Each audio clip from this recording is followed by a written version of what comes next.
Peace and Pan-Africanism. This is Dr. Umar Ifa Tunde coming to you live and direct, New York City, Ethiopian World Federation 2026 conference. The time has come for the lions to tell our own story, and this is the lion's voice.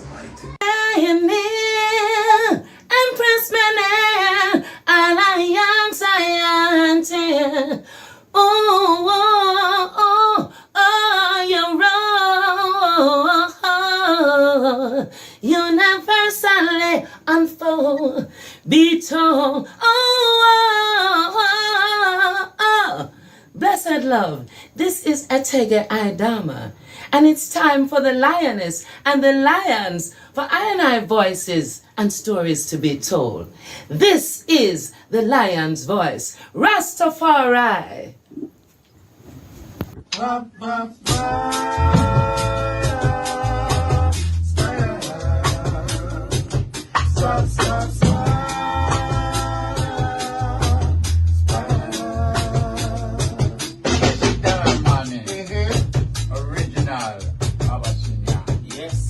We're endorsing the lion's voice. Big up Ras Tafari.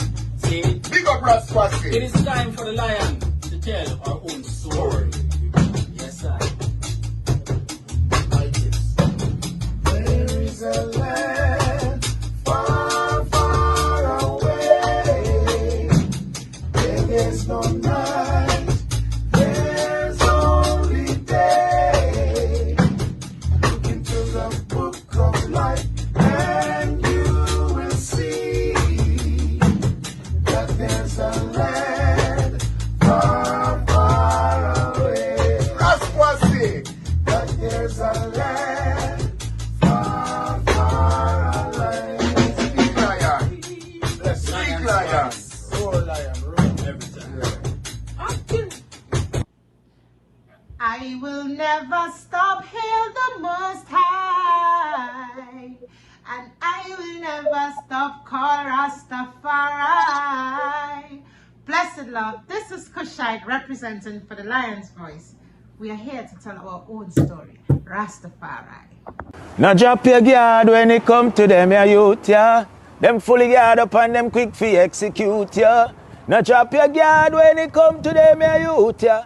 The one will laugh, I'm same one of the shooter. Watching them, this is Ras Sekou representing for the Lion Voice Network. This is the time when the lion gets to tell our own story. Haile Selassie. What are you waiting for? Come together, calling from near and far. Know who you are. What are you waiting for? Rally up, it takes the dust. What are you waiting for? Ancestors paved the way for us. Yes, I am Ketis Oyonde, asking, what are you waiting for to come together? The time has come for the lions to tell our own story. This is the lion's voice.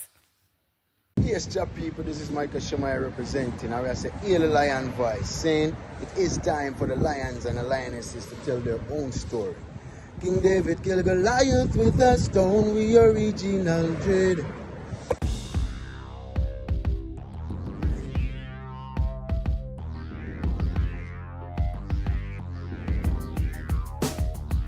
Well, lion voice, tell them that's the people first choice. Lion voice, make the lioness them feel nice. Lion voice, with the lion cubs we sacrifice. Lion voice, got to show the people them the life. Lion voice.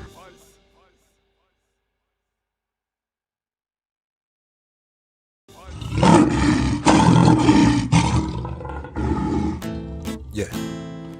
I shall lift up I eyes unto the hills from whence cometh I help.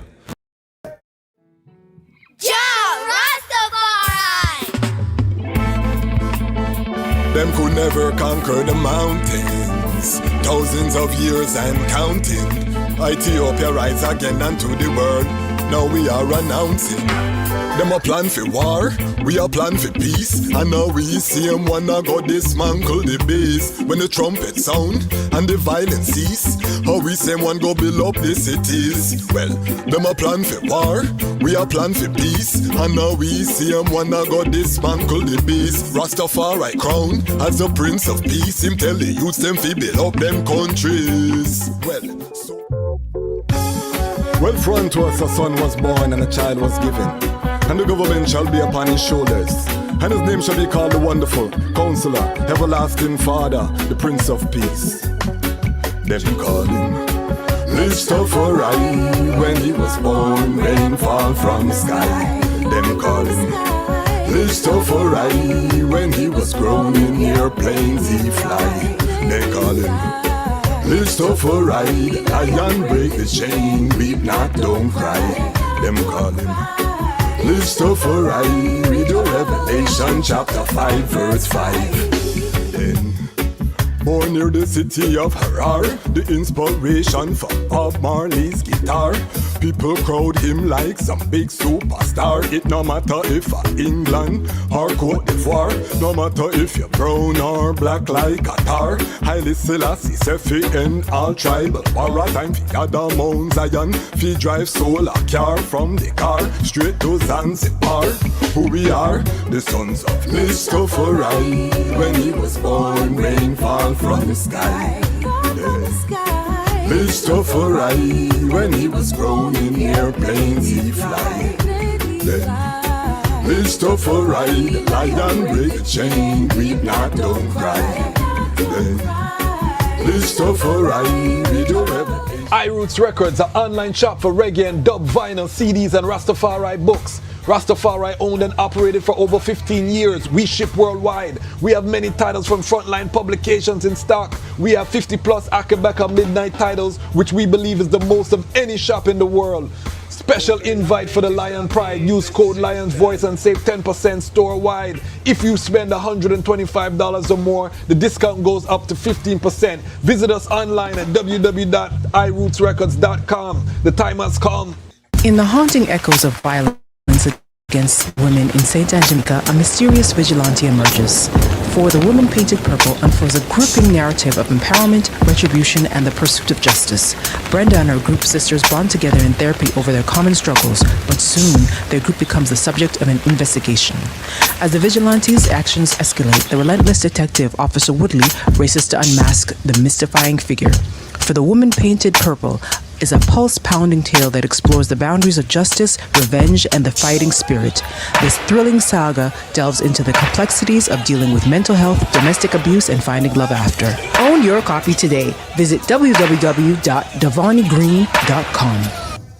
This is The Black Heart Man, Rastafari children's picture book, with hand-painted illustrations and rhythmic storytelling. This is a journey you do not want to miss. We offer worldwide shipping, so order your copy today at www.degreospaintbrush.com. Alternatively, you can order your copy from TikTok. If you are interested in stocking the book, please email us at degreospaintbrush@gmail.com. Give thanks.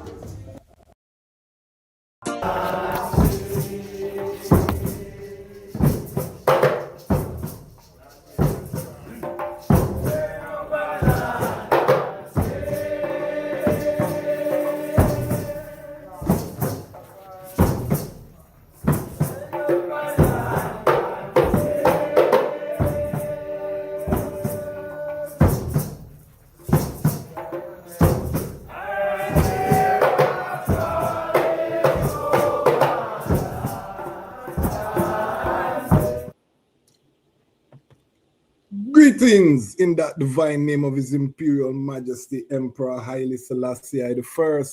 Glory and honor in the name of His chosen Queen, Empress Waziri Menen. My name is Kwasi Bansu, aka the Chasmat Kwasi, aka Ras Kwasi, aka the Reading Ras, aka the Pan-African Happy Man, creative industry attorney. I'm an author, I'm an artist, I'm an actionist, and right now I am the host of Lion Voice Live Reading Ras on the Frontline. special edition. It is the end or the sealing, because there's no end. The sealing of Pan-African History Month. We have the legendary elder with us, Ras Sekou Tafari. We're going to be doing our, month review of what's happening geopolitically from a Pan-African perspective. And we have 3 books of the Honorable Marcus Mosiah Garvey. So I know a lot of the item look forward to this. I'm actually on the road, as the item can tell. I'm not in my regular settings, but this is so important. We could not postpone this reasoning. I'm actually in Richmond, Virginia, attending the Happily Natural Day Festival. The item who are ardent Lion Pride members will remember the interview we did with Brother Duran Chavis. Well, we went to the festival today. Powerful festival. I have some exclusive footage. I will be bringing that to the item at some point. So we'll have that. And it was a joy being there with my good brethren, Bingi Shan. Tomorrow, all roads lead to Sankofa Bookstore. We will be having a launch of his documentary and a book signing. This is going to be a major event for the Washington, D.C. family. All of my Washington, D.C. family, make sure you forward out Sankofa Bookstore. Monies will take you place. Manners will take you place. Money won't. I had the privilege of seeing a preview of the film. It was so mightiful. I am featured in the film, so we give thanks, that we are written in the history of this great worker, and we're able to block a sound. So Washington, D.C. family, make sure that the item tune in tomorrow if you're in the Washington, D.C. area, Georgia Avenue, Sankofa Bookstore. Big up yourself. Every time, my brother Bingi Shan. Before we bring forward the elder as well, I want to just send eyes out to a next good brethren here, Ras Ether. Kamal reached out to He was involved in a serious car accident with his family, his youths, them. Family has launched a GoFundMe. I'm sharing it here for the family. You can see the brethren in the hospital. Please, global family, we're asking, the goal is 7,000. The brethren had serious injuries. Some of his children had serious injuries. As a community, we rally, we rally together. So now is the time for us to rally, support the brethren, help the brethren, whatever we can do as a Lion Pride family. So you can go to the GoFundMe, take a screenshot of the GoFundMe. Let's see how we can support the brother. So you can just put in Kamal's family recovery after car crash, and $125 has been raised so far. We need a lot more than that. So whatever ones can forward is $100. If it's $50, these are times of great tribulation, and no one is coming to save I and I, but I and I. So whatever we can do to give us strength to our family, let us just do it, and we don't have to even itch on it. Give thanks for the life giver. This is the third brethren I know who has gone through this. Big up Raswida Maya, went through a life-threatening accident, escaped with his life. Highly I-Trace, who I recently had on, car accident, life-threatening, came up with his life.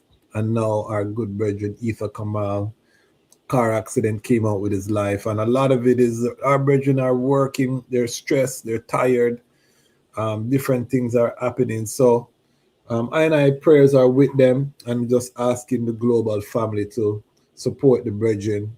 Go to GoFundMe, put in Kamal's family recovery after car crash, support the brethren with whatever we can, and we move forward from there. You know what I mean? Big up to everyone supporting our guests, supporting our ecosystem, feeding the ecosystem, the people who are waking up that no one is coming to save us and that we have to put our money together. Big up. Tonight is a night like that. We want you to also make sure you're spending money with Frontline Books. Again, the legendary Sekou Tafari taking the time. He's one of our sponsors, longest running sponsors on the platform. That means he's investing his marketing dollars with the Lion Voice Network. And in return, what we want to see is we want to see the global family invest their resources, because this is a part of a strategic long-term vision where we want to see Frontline Books like the Barnes and Nobles in America. We want to see Frontline distribution in every African country, starting with South Africa, spreading to the entire continent, Pan-African books. And the way that we get there is by us, and I'm not talking about even the wider Rastafari movement right now. I'm talking about the Lion Pride, because we are 82,000 strong right now. We just crossed 82,000 subscribers. So I'm talking to the global Lion Pride now. We are at a size that we don't have a business about what everybody else is doing or what they're not doing. We can talk to ourselves because we're growing every day, and we have the power to really make the change if we just put our minds to it. 50,000 of that 82,000 can put $10, and we capitalize a business for the entire year. That's $500,000 US. We can mobilize and move just like that. So big up to the Lion Pride, big up to the whole global family. We have 3 books about Marcus Garvey that we're going to go a little bit deeper. I'm going to ask the elder to, let's read some of the passages. Let's go into the text. We've done some of these books before, but this is Pan-African History Month now. We want to do a deeper dive on some of these works. And if you're not adding these to the collection, then you need to be gifting them to others, but there's some kind of way that you can support and feed the ecosystem. One of the ways is by supporting Frontline Books. Support the Griots Paintbrush, support Empress Davani Green, support all of our sponsors, iRoots Records, big up yourself, the Georgia Global Conference group, they'll be advertising with us. Everyone who invests in the platform with us, Ask the Lion Pride, invest in them. Let us build our own economic strength. We don't come here to complain about what's not happening. We come here to do the work and to fulfill it. And the item can see, some of the item have been with us since we were at less than 100 subscribers. The item can see this is not no joke thing. We're serious about what we're building, and we're building it together as a global family. So definitely let's spend the money with each other while it still has value, because the fiat currency is dropping, and we're going to talk about that with our elder Ras Sekou. We're going to touch on the geopolitics. So without any further ado, help us to welcome our great elder, our wise mind, one of our greatest geopolitical analysts within Rastafari, Elder Sekou Tafari. Rastafari, blessings. How's everything? Giving thanks, my brethren. Just in the south, hanging with family, hanging with youths and grand youth and so on. So So both of us are in the south, and both of us are on the road. Yes. So I'm in the old capital of the Confederacy, Richmond, Virginia, and the eye is in Atlanta, deep in the south. So and we're still giving I family what we want. A lot's happening. The chessboard is moving, and I know that the eye is paying attention. We had the Mecca Accord that just took place, Turkey, Pakistan, and it was Turkey, Pakistan, and Saudi Arabia entering into a pact. You had the war in Ukraine escalating. We have the African wars percolating. From your vantage point, your viewpoint as an elder watching the global chessboard, what is happening? Explain it to our Rastafari family in some terms that they can understand. Okay. Well, we know that our U.S. imperialism went into a war on February 28th, attacked Iran, both America and Israel, attacked Iran without provocation. They were negotiating with America, and America attacked along with Israel, attacked Iran and killed the Ayatollah Khomeini, killed his grandchild and his wife and a few other people, and left his son basically going through some process of he got attacked too, he got hit. The only reason why he was saved because he was in the flower garden outside. You take a break from. So I saying all that to say that America is in denial.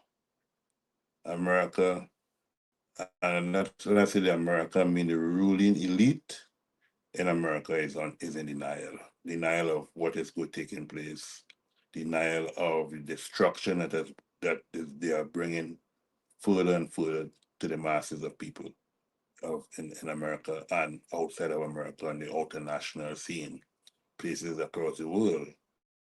I experienced this whole problem of gas prices, petrol prices, and so my gas stations all over the country is extremely high.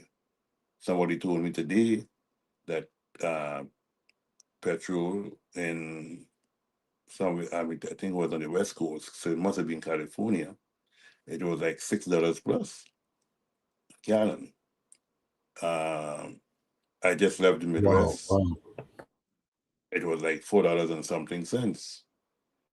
I haven't investigated what's the price here in Georgia yet, but so we've seen different price developments throughout the whole of America. And so you can imagine what is taking place in other parts of the world, especially in the down pressed countries and so on.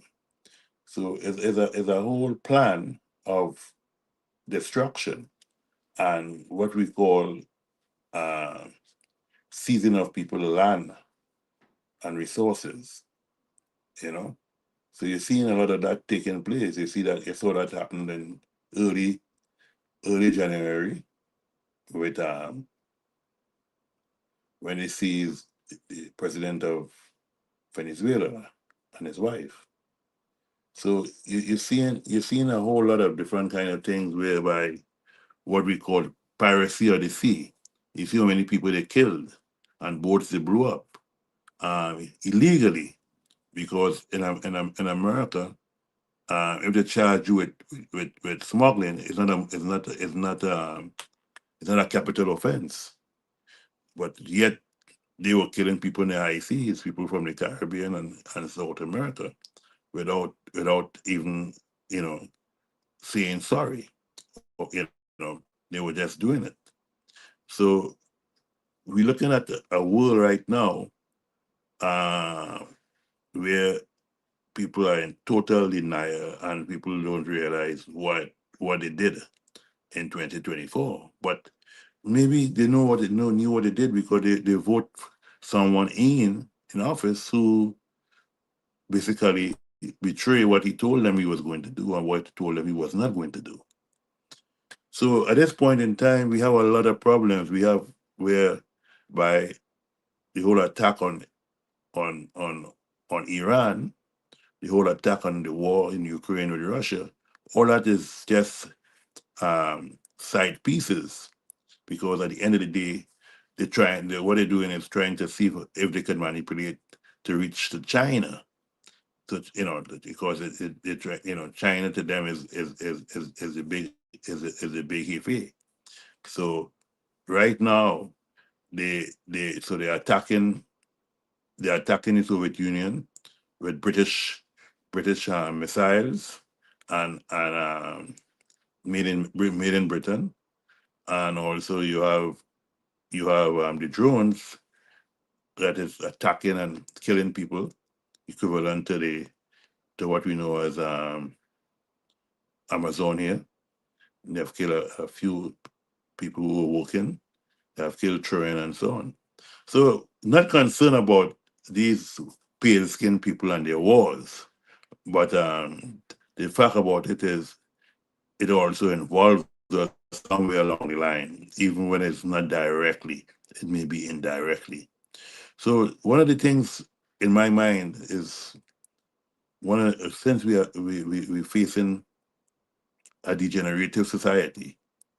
And I say a degenerative society because we have all kind of perils taking place. You see what happened in Himalayan mountains just a couple of days ago. Hundreds of people missing. So there's a lot of stuff taking place around the world. You're talking about America is now taking on its neighbor, right? Its biggest export neighbor, import and export neighbor, Canada. You know, you wonder what is taking place in the country. Why are we attacking everyone? Are we not fighting too many wars at the same time? So these are some of the things, questions that have to be asked. And what are we dealing with? Is America attacking Iran? Are you there? Yes, I'm here. I'm listening. Yeah. I'm about to jump in. Yeah. Yes. Is America attacking Iran because they want to attack or break down the U.S. currency? Why they are not making a deal with Iran? Why not be clearly coming to some kind of conclusion in terms of the oil? The oil when oil becomes scarce, the people, right, gonna pay more. I am seeing the school buses talking about not making as much trips, to the schools because they call gas and what they call diesel and so on has gone up tremendously. So we're in a situation whereby critical situation, And and and and, and I want to emphasize. I want to emphasize that we're at the beginning of this crisis.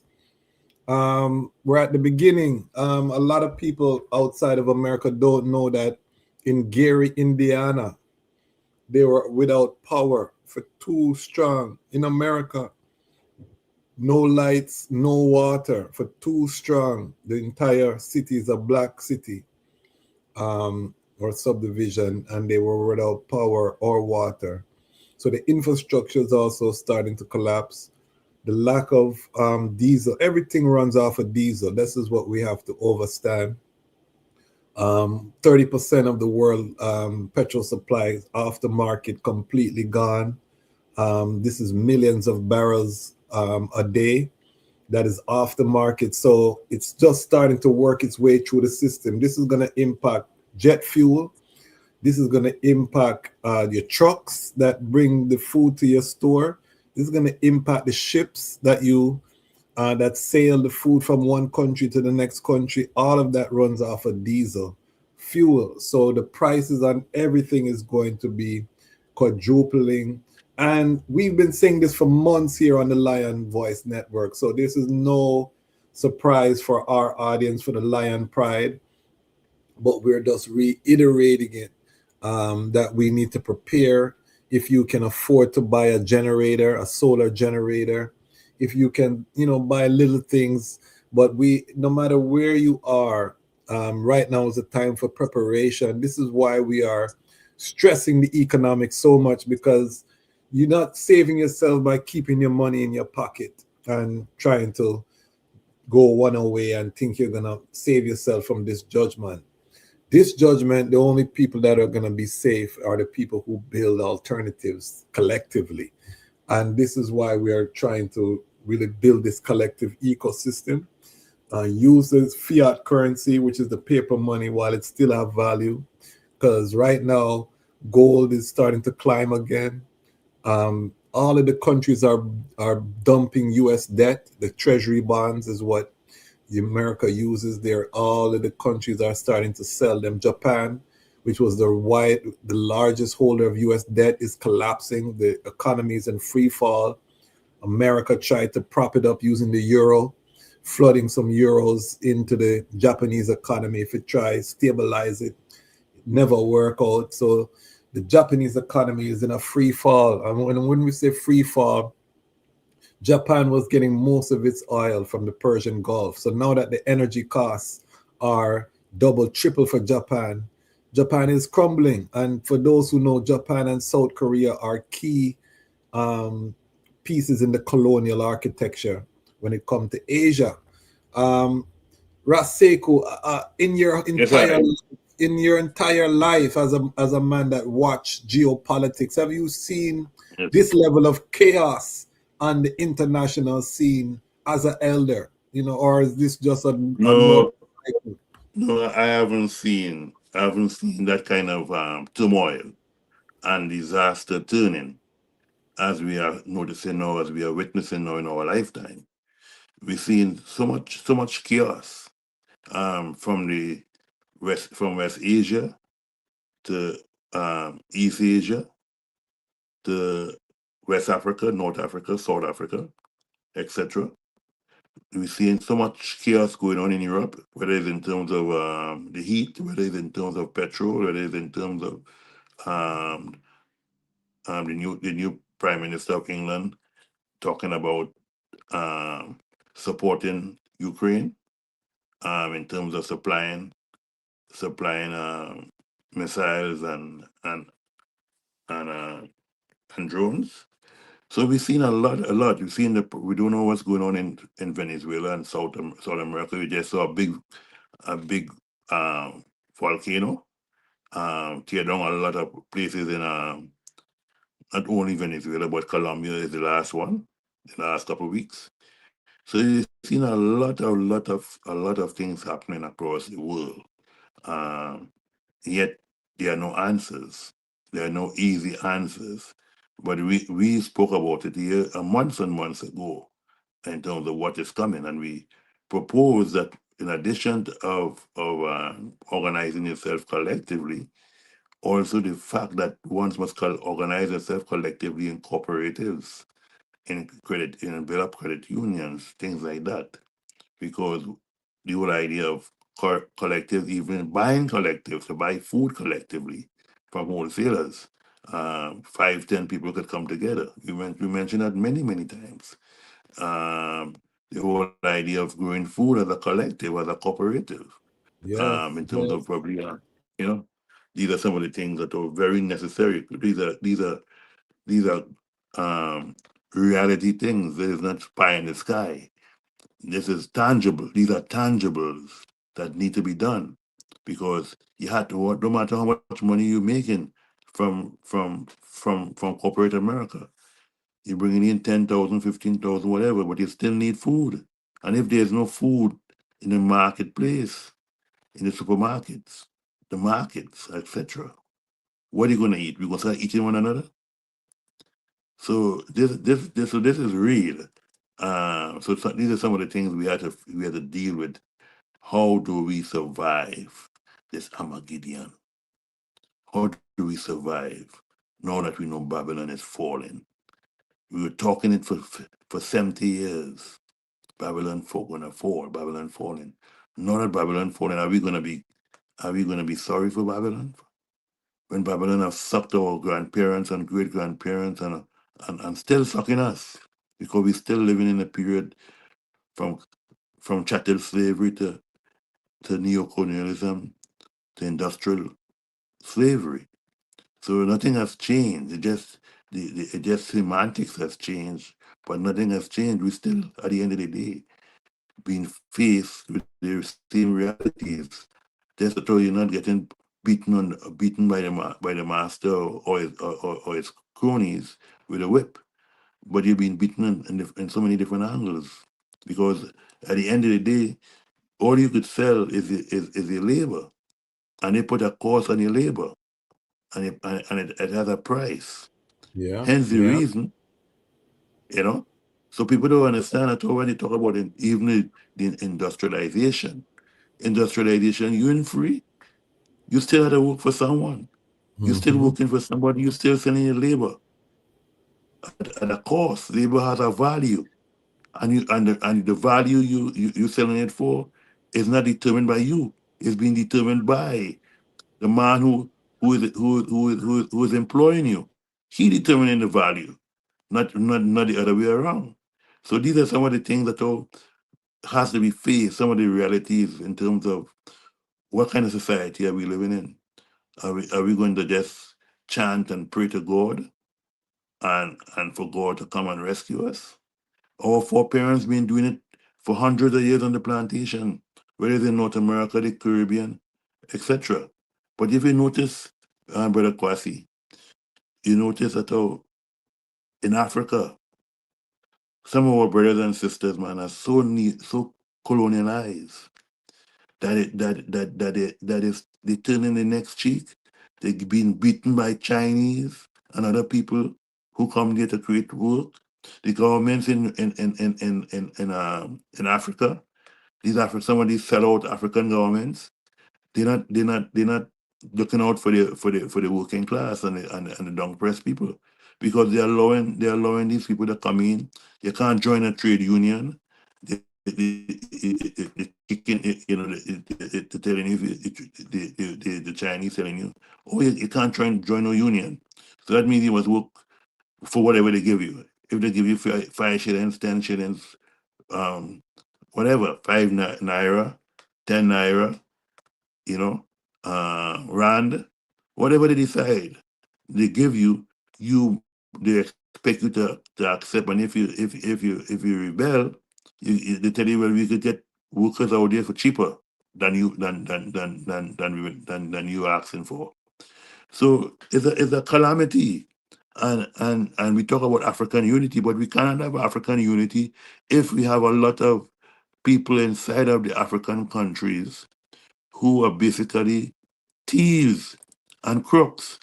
One thing, when you have a thief, with the criminal, the regular criminal thief, we know who he is and what he does. He may take away food from you. He may take away money from you as a thief. But the political thief is dangerous. He's dangerous, more dangerous than the regular thief, because the political thief, he thieves your children plan for the future. He thieves from your children in relation to the schooling that they want should be able to go to for free. He thieving from health care. So those politicians, whether they in parliament in the Caribbean, parliament in Africa, or they in the house here, or representative here, or in England, they all crooks, and they are the ones who have been sucking the masses of people blood continuously without any apology. So you vote for somebody for 4 years, you vote for somebody for 5 years, and at the end of the day, they're not giving you anything. All they're giving you is crumbs from off the table. How long should the people continue to accept crumbs? How long? So this is the reality. What I saying is not nothing new. Malcolm X said before me, right? Kwame Ture said before me, right? Dessalines said before me. Bookman said before me. Malcolm X said before me. Martin Luther King said before me. So we just had to know. We talking, but we have no solutions. We had to be solution driven, True. because people want tangibles. People don't That's want to right. talk for talk. People are talking for talk. The talking, we need to stop the talking and do action now. Well, the So, Lion Voice Network, we have a solution. We are talking about putting capital in the hands of the people doing the work. And even though we're chanting this, yes, I know a couple people are answering the call. I get the phone calls from guests who are thankful that the IDM have followed up with them and given contribution, but it's a very small number currently. We want to increase that number. So the time for action is now. It's not just come to Lion Voice Network and listen to us talk, but we're bringing people on the platform who are doing serious work around the world. And these people are underfunded because they're not getting funds from the government. They're not getting funds from the foundations. They need our community support because we all say we love the work that they do. Same with the Lion Voice Network. I get messages every day, phone calls every day from around the world, elders, mature adults who are reaching out to I to tell I how much they love the work. But it's only a very few that support financially in terms of funding the work. And this is, if there's a legacy for this platform, we want to change that legacy where a lot of us just watch things passively and say, wow, that's happening. Babylon is crumbling in front of our face, but I'm not going to do anything about it. I'm just going to go to work, come home. I'm going to buy my little herb and burn my little spliff and go and have my little vibes and watch my little content and struggle to survive. That doesn't cut it anymore, family, because the thing is so real. It's reaching at everybody's gate.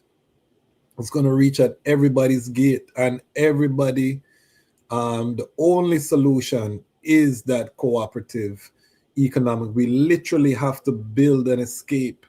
We literally have to build the alternative so that when the system collapses, and the system is being demolished intentionally. The system that came up after World War II was called the Bretton Woods system. This system was a system that was sanctioned by His Majesty, not as an end-all, be-all, but as a stepping stone to bridge the gap, to bring the world into world peace. His Majesty endorsed the United Nations, the World Trade Organization, the IMF, the World Bank. These were all the institutions of what they now refer to as the Bretton Woods system. And this system is now they're demolishing this system. America owes 40 trillion. We didn't talk about that, Ras Sekou. No, America no. owns Yes, 40 it has trillion. increased. Yeah, 40. Before Trump got in office, it was approximately 37 trillion. Now, for the last year plus that we have a new president, the expenses and the debt has now raised to 40 trillion point 9 billion. So within the next week or so, it may reach the 41 trillion. I definitely think so. So these are some of the realities that we having high expenses. Our military budget here in America is approximately $1.5 trillion. That is more than most of the militaries in the world, including China, Russia, Iran, that is spent on military. So we are far excessive in terms of our spending. And yet, we saw over the last week the Abraham, the ship that is at sea, how it had a come in. We saw the amount of money being spent, seeing the amount of people who were injured, over 700 something people were injured, and talking about some were Marines, some were sailors, etc. How many billions of dollars have been spent and lost in the Persian Gulf in terms of what were destroyed over the last 6-7 months, using cheap drones and cheap missiles to destroy missiles and drones costing billions of dollars. So we in a serious problem. We've seen also people talking about the election in America, midterm, on a lot of people's lips, but also what is people forgetting it is also an election taking place in Israel, and that election is also very decisive because if the current leader, the Prime Minister Benjamin Sevonayo, if he continues to be Prime Minister, the war continues. The one who is there, even the war going to continue. In fact, the thing that they call him Benjamin, something he's more even more extreme than Benjamin, you know. So Ben we Gravier. Ben Govia, yes. Yes, So yes. yes, he is they're pushing him to be to be the new prime minister because basically I think if if Benjamin Netanyahu get imprisoned, it would mean if he lose the election, he's gonna definitely be get imprisoned. There are no ifs and buts. So he fighting for his life. He fighting for his life. So the world is really in a dire strait. A lot of the money we send out of America that goes to Israel to help them, it includes money for health. It includes money for transportation. It includes money for education. Now, tell me why America spends approximately $18 billion or more per year on from the budget that poor people in the majority. Because America has approximately 330 million people, right? So with a small haves and a very large have nots. So that means the money coming in for the treasury is coming from mainly poor and lower income people. Yet their money is sent to a faraway country that America continues to prop up, right? While the populace in America is basically hungry, living under places in California, in the cities, living in places like Waka Park here, Waka Avenue here in Chicago. So these are some of the things that we had to face. People had to pay back student loan. Some people have been paying back student loan at 75 and 80 years.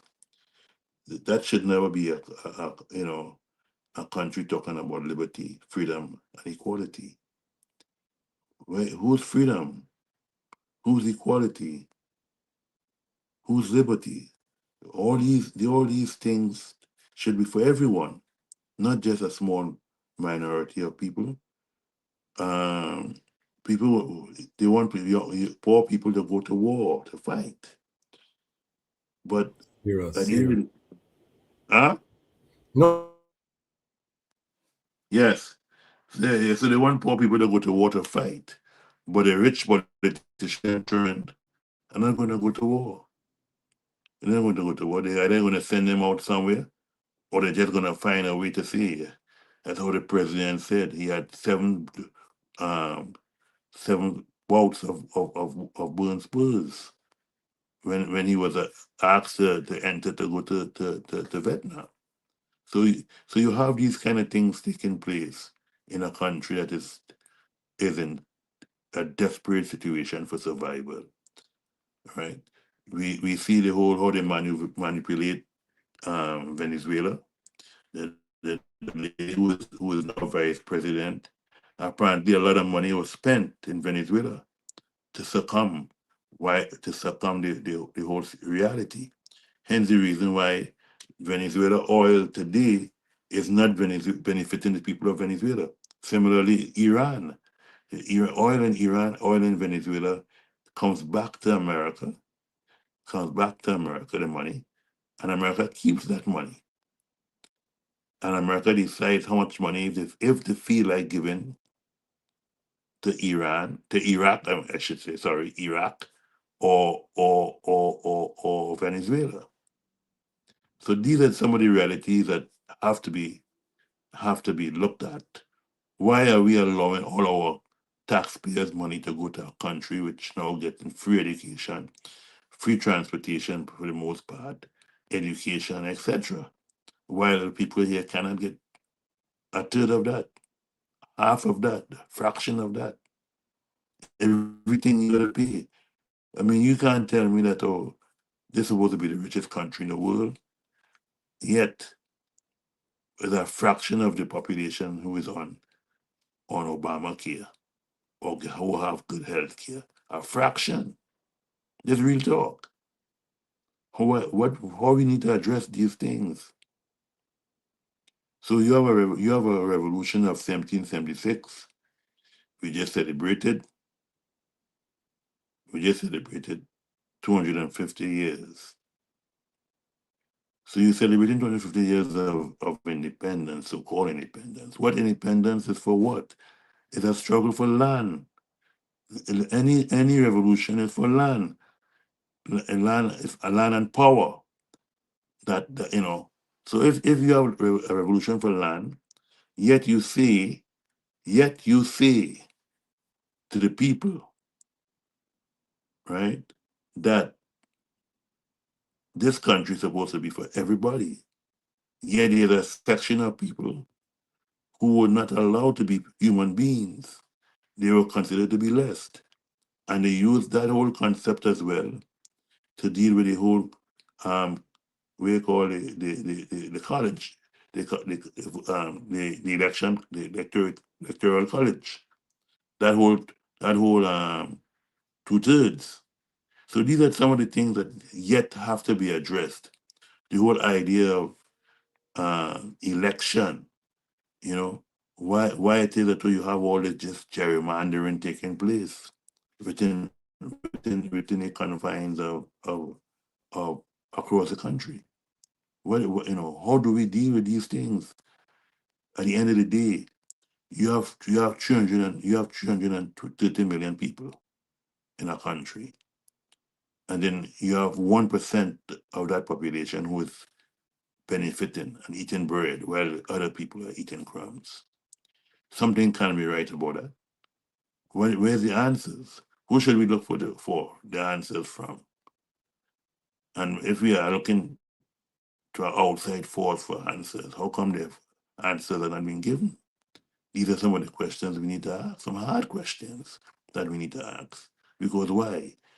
We are failing to deal with the tangibles that we need to deal with. We had to deal with the tangibles. It's one thing my father used to say to us. It's one thing to see a man crawling on the street, but but it's better to see a man out there trying to make $1 than to see him just putting his hand out and asking God or whoever name you want to put it in jar for a handout. But they used to say long ago when we were growing up, Jah help those who help themselves. So until we start to help ourselves and stop looking for handouts in terms of let's build together. As you say, every nickel, the people in Jamaica, the people in the Caribbean, every nickel make a muckle. That means every little penny adds up. It counts.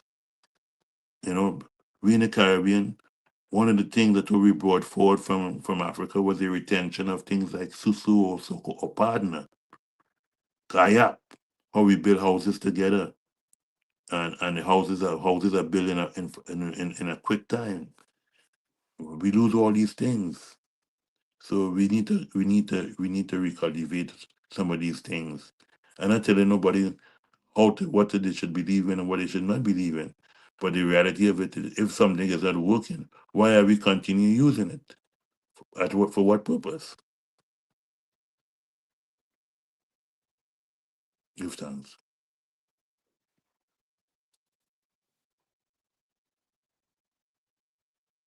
Give thanks.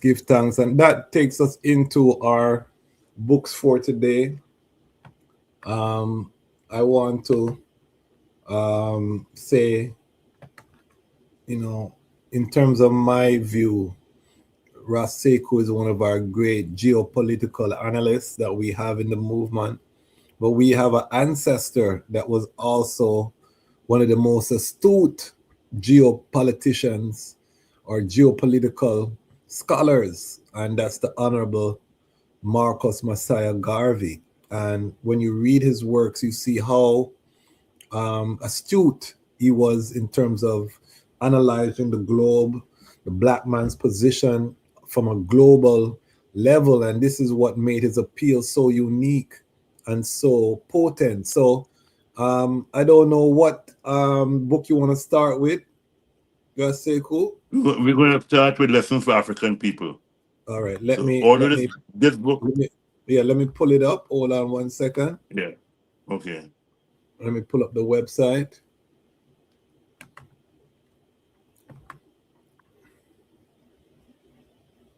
All right.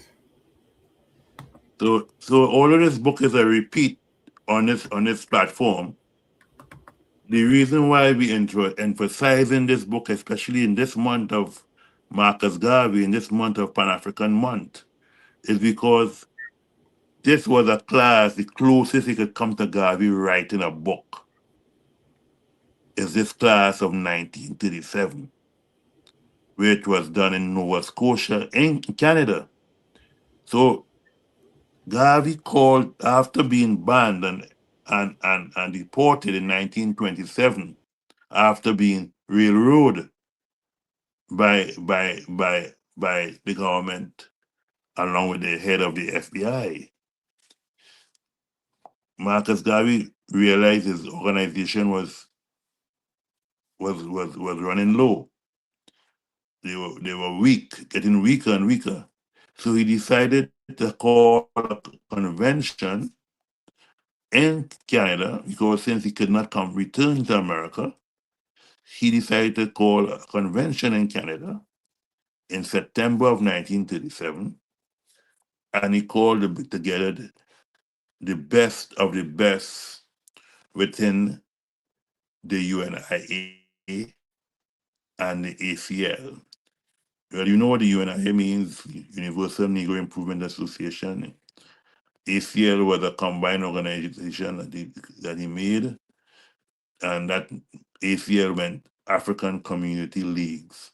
So nowhere you see the UNIA and you don't see ACL, especially in the beginning of this strut when Garvey was moving around across the United States. So we have to, that's why I bring this book back again, right?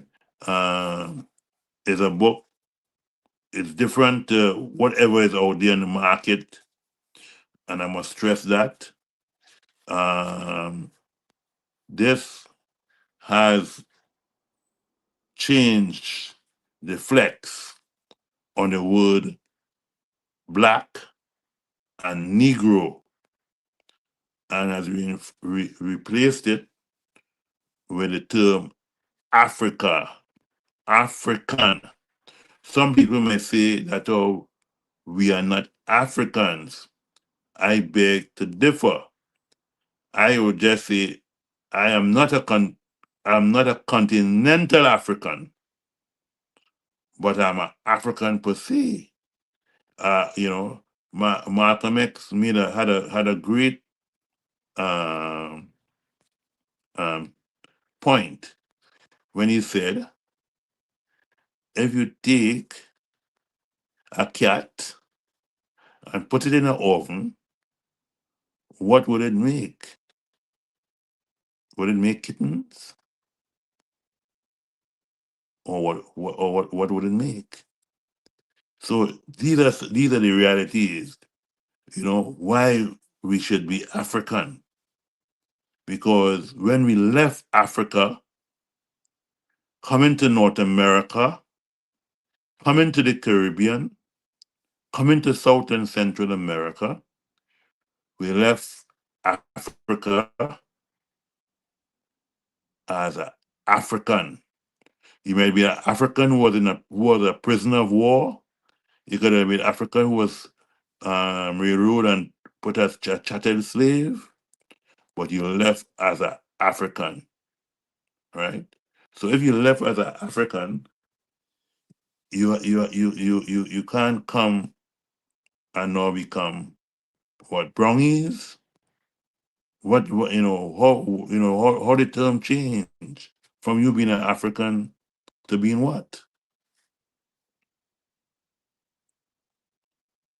So some people say that when they left Africa, uh, it went that has went through some kind of ethno change. But ethno change, maybe yes, but the ethno change don't take place with people just 300 and 400 years. They still could be African. They may the cultural formations in terms of what they eat, how they dress, how they talk, may change because of the colonial master. But the way they make stuff now, we don't make stuff in the Caribbean similar to how Africans in Africa. We make certain things might look close, but we name it something different, and the spices and the herbs and different things we spice them up with is different, and it give it a whole different feel.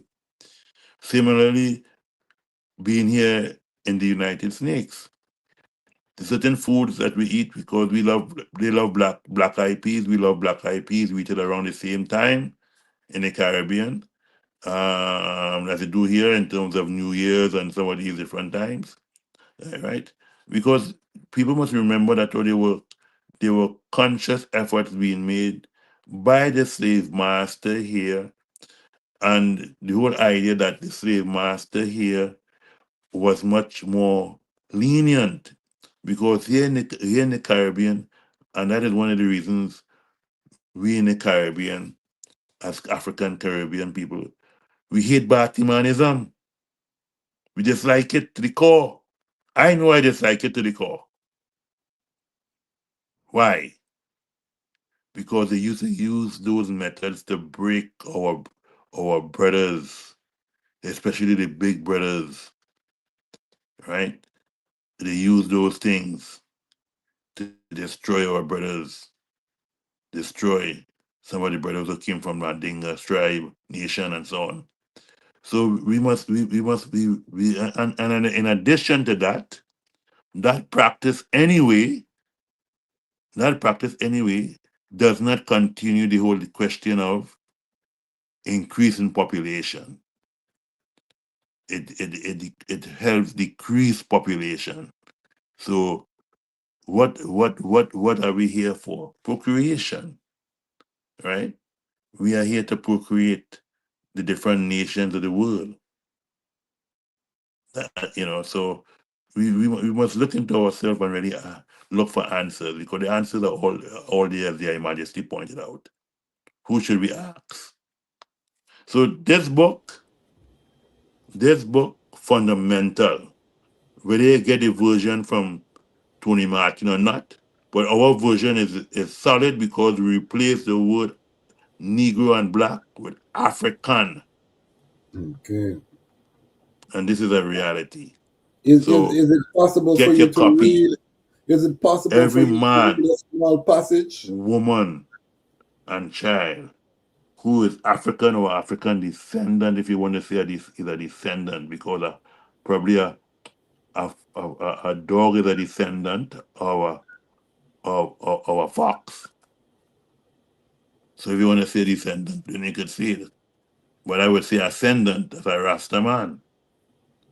But however, this version of the book, Lessons for African People, the course of African philosophy, taught by Marcus Garvey in September of 1937, is only $14, and is a book that everyone should have in their life, in the Trueberry. Give thanks. Is it possible to read a small passage from there? Can you read a small passage? Is that possible? Rasquasi? Yes. Can I hear I? Rasquasi? Yes, the I can hear I. Rasquasi? Yes, I. As the I hearing I. Isis? Isis? Guys not hearing I? Let me know in the chat if the item hear I voice. Let me know in the chat, comment in the chat if you can hear I. You might have to go out and come back in, Ras Sekou. Go out and come back in. Go out and come back in. Yes, go out and come back in. We be working and I can hear you again. Yeah. Look at my sister in here. Just talking and I call it on the question, I ain't even hear an answer.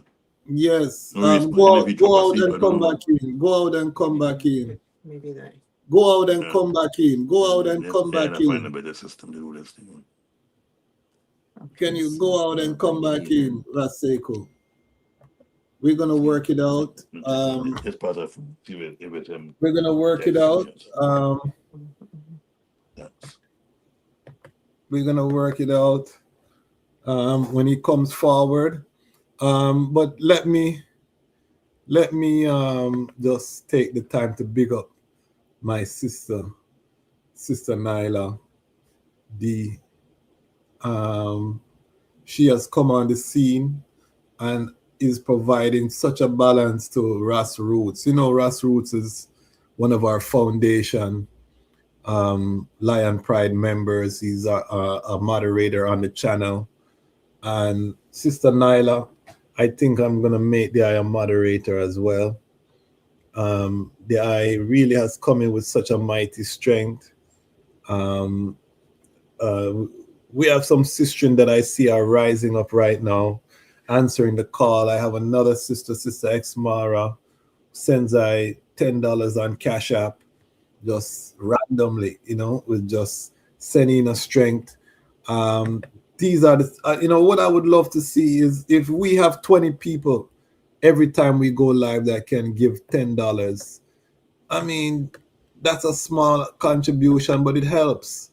It helps us to get where we're trying to go, which is to be able to hire staff, get an editor, a proper editor. We want to increase the quality. We don't want to stay where we are. I know that the item love it, but this is just the beginning. We're just scratching the surface of the vision for the Lion Voice Network. So it has to be self-funded. That's my term that I said when I was called to this work, and His Majesty rise I to do the work.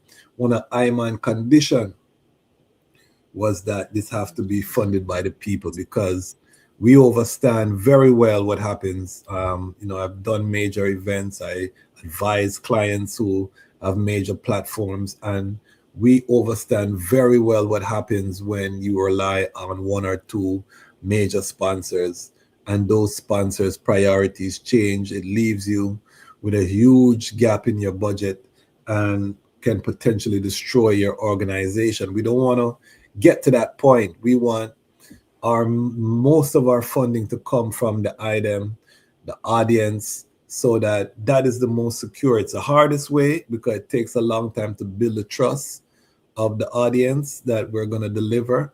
But I think we're nearing almost 2,000 pieces of content on the platform. High quality, high frequency reasoning. You'd never hear no mix up on the Lion Voice Network. We are bringing the item facts. We're bringing you prophecy.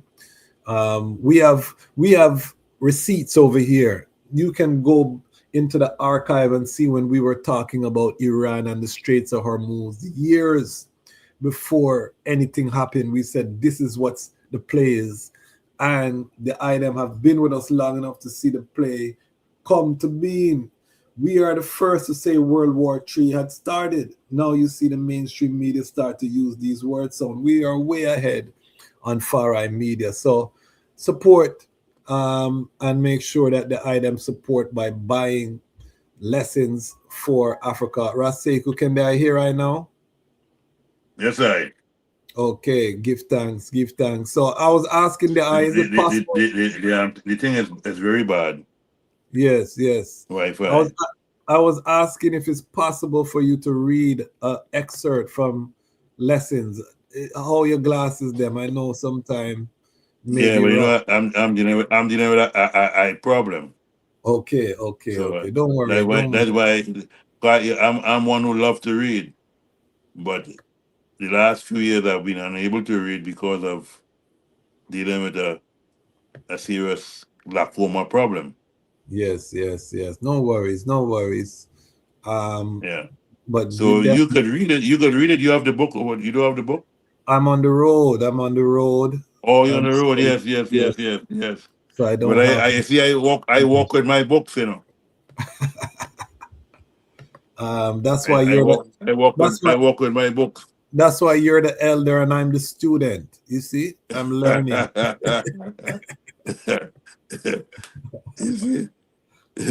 That's why you're the elder, I'm the student. You know, we're trying to get there to where the elder is in wisdom and knowledge and understanding.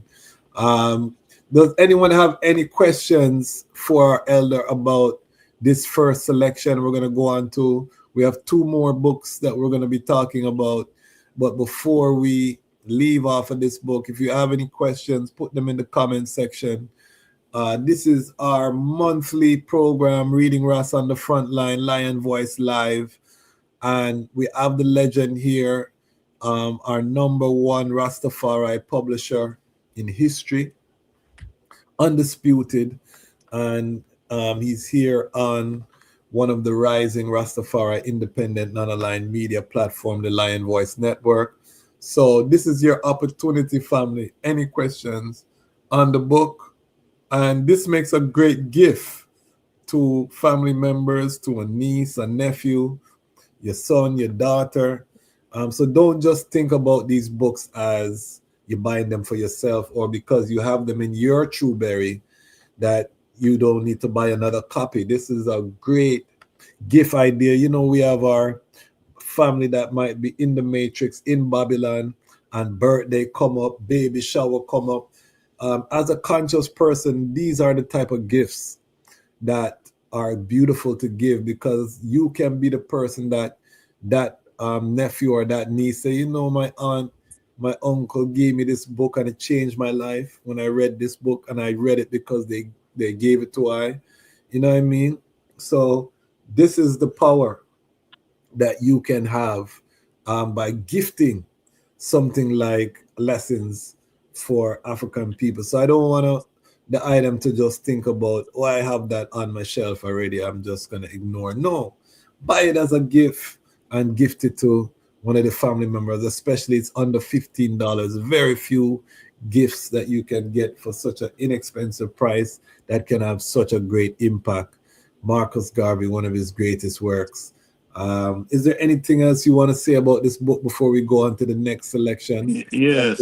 I want to say that the book raises the philosophy of the African in terms of how you should adapt life, how you should your strategy for life, right? In terms of what it consists of education, reading, in terms of business, in terms of traveling, the need to build organization as a vanguard, right? The night why Garvey could have galvanized. Some people say 7 billion. I see probably over 10 million people from South and Central America to the Caribbean, to North America, to Europe, to all over the African continent. People used to smuggle under their clothing, tailors, strap it down with a belt to take it to some of the places in the Caribbean and even in terms of parts of South Africa and other parts of Africa. So just to say, you Give have to, thanks.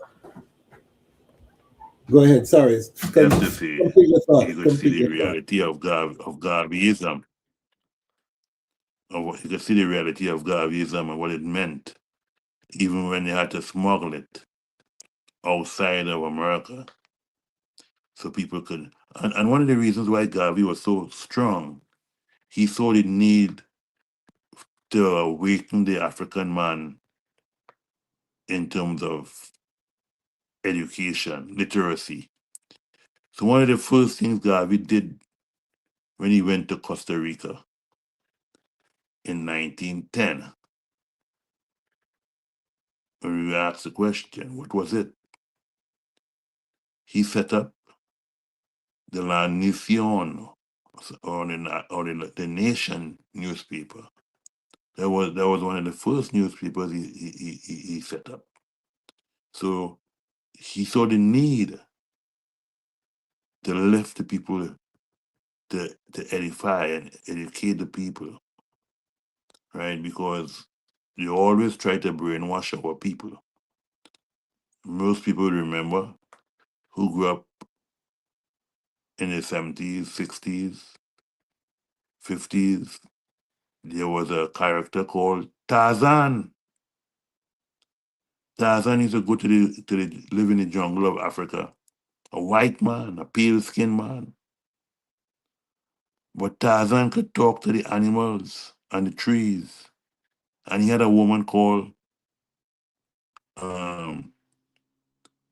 was Tarzan and Jane. And they could talk to the animals in the forest. And the Africans who there for millions of years can't talk to their own animals.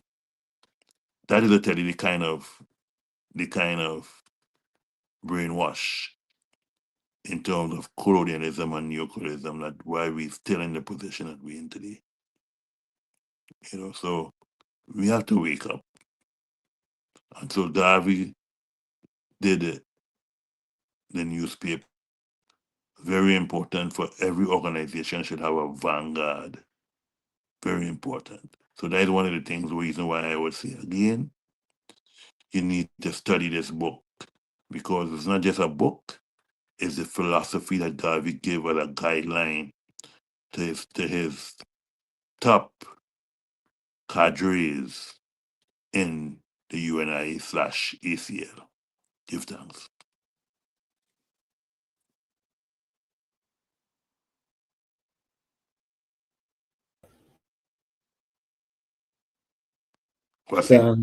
Yes, give thanks, give thanks, give thanks.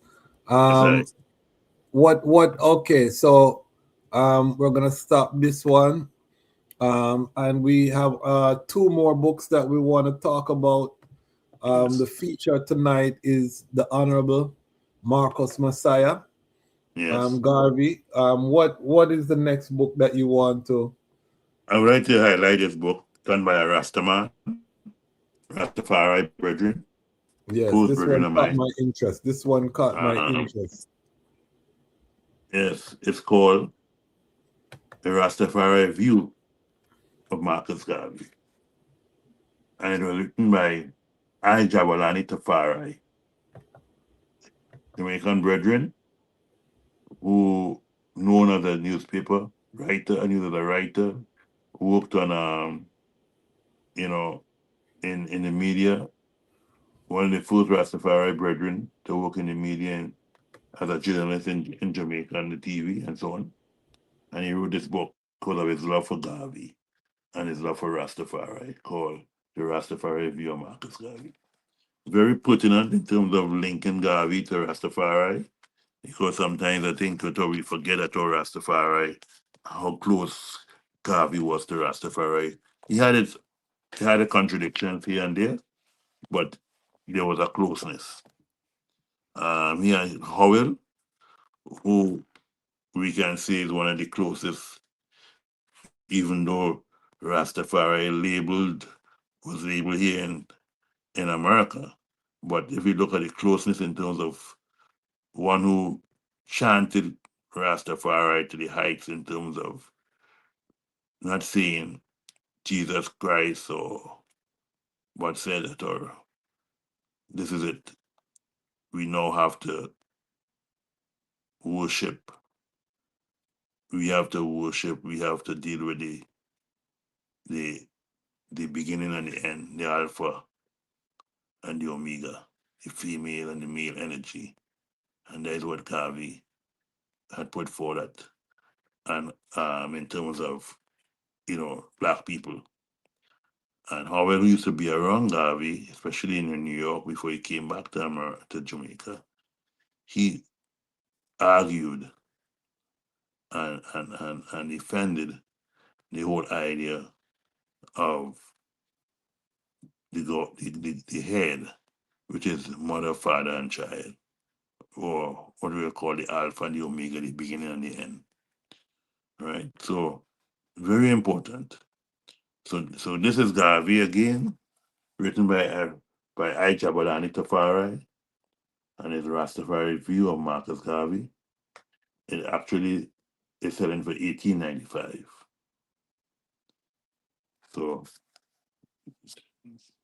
one should also get it because a lot of people doesn't realize the impact that Garvey had. Remember, if it wasn't for Rastafari, Garvey name itself might have been gone. Yes. A lot of people wouldn't remember Garvey. Some people call him crooks and all kind of stuff and say he was a crook. But the Rastafari community, whether it was Peter Tosh, Bob Marley, Burning Spear, Jimmy Cliff, right? We call them Burning Spear. You had Culture.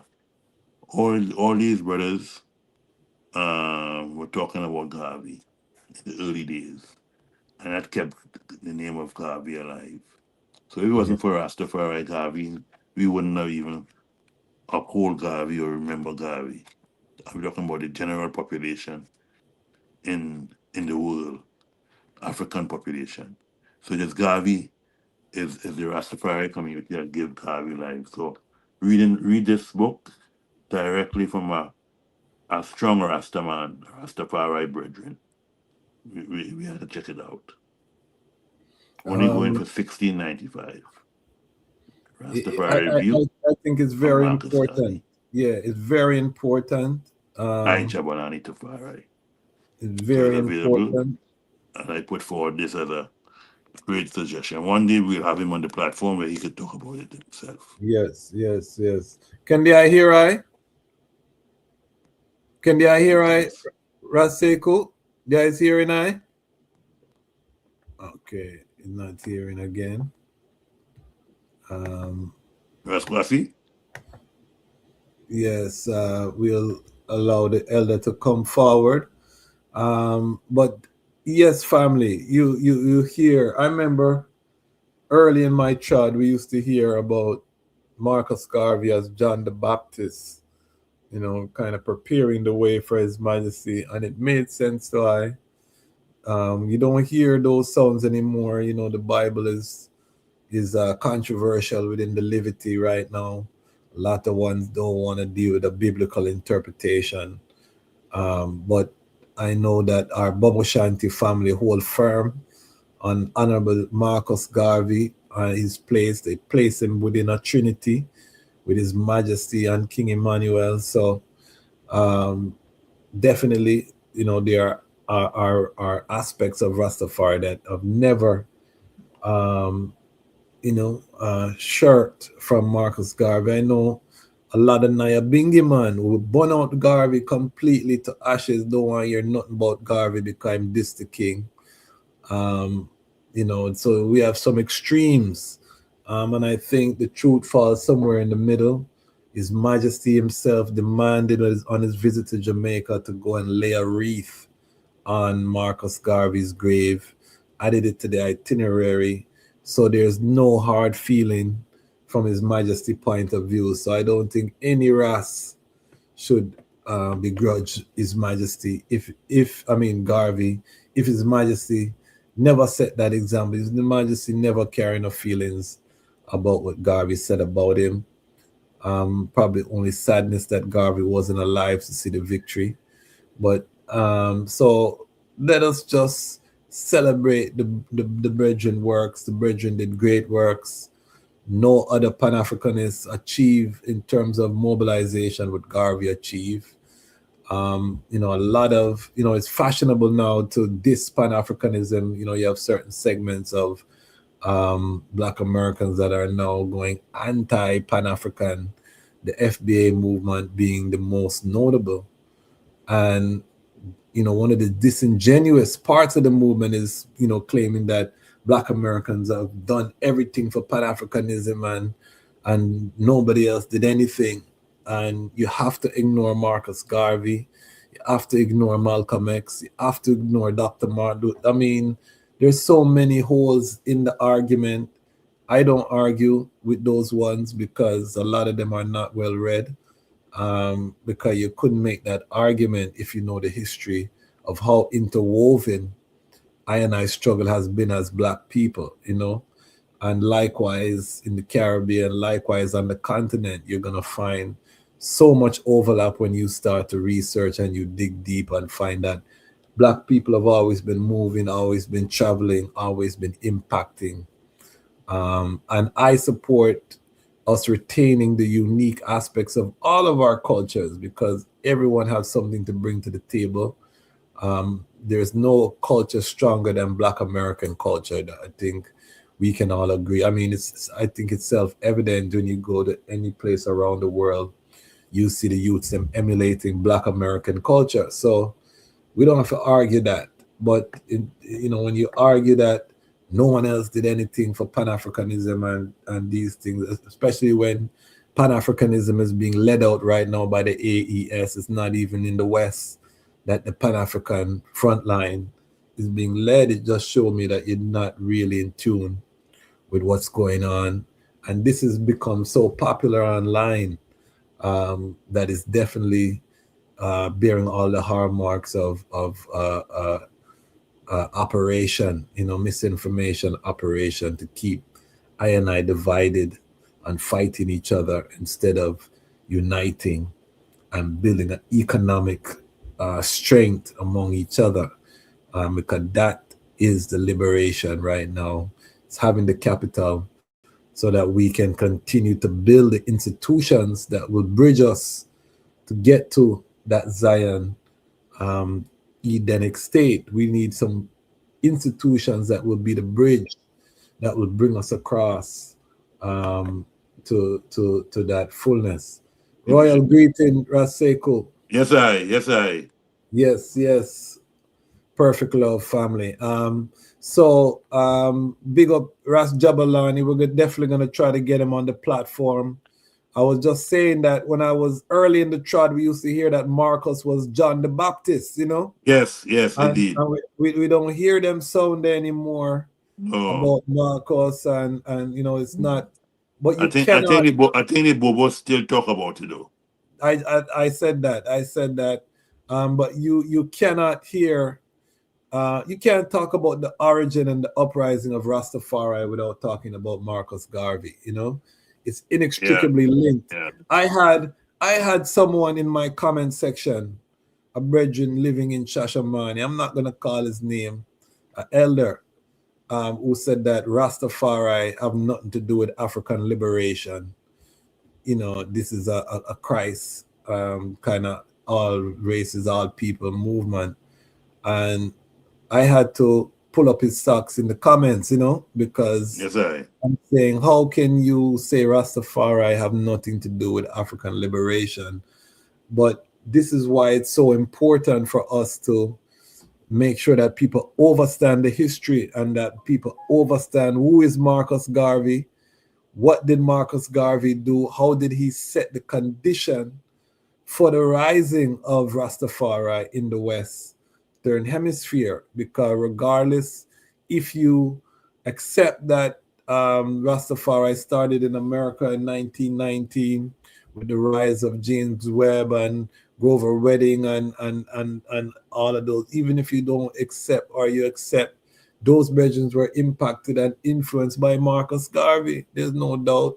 There's no question. So we have to know Garvey as if you want to know the root of this movement. And then, of course, Leonard Hall, who was the most successful, outdid Hibbert, outdid Hines, outdid everyone. Leonard Hall was the man who was an ardent Garveyite, used the UNIA blueprint to build Pinnacle and to spread from Pinnacle and its destruction, Rastafari spread to the four corners of the earth. So you got to know about Marcus Garvey.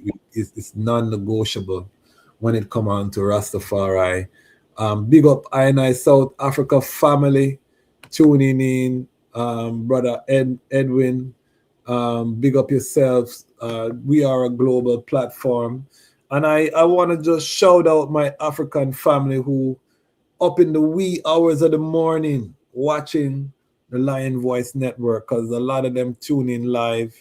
And it's, 2, 3, 4 in the morning when a lot of I South African, Zambian, Botswana, we have ones that tune in from all over Africa in the wee hours, Kenya. I want to big up those ones, who are leading the charge on the continent, spreading the word sound about the Lion Voice Network.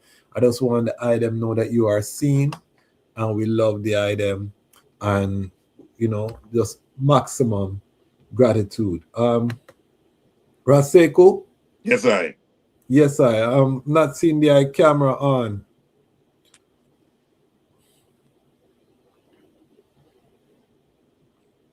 Is the camera working? If not, we can still continue. But if it is, yeah, man. You still not seeing me? Still not seeing the eye. Yeah. You okay now? Maybe.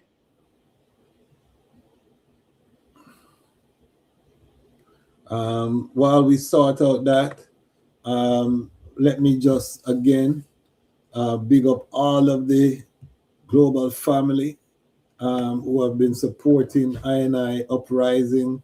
August was the best month that we've had from a financial perspective on the channel so far, just based on the amount of content that was watched on the channel. So I want to just thank all of the item who have been watching. We almost hit 8,000 watch hours in 28 days.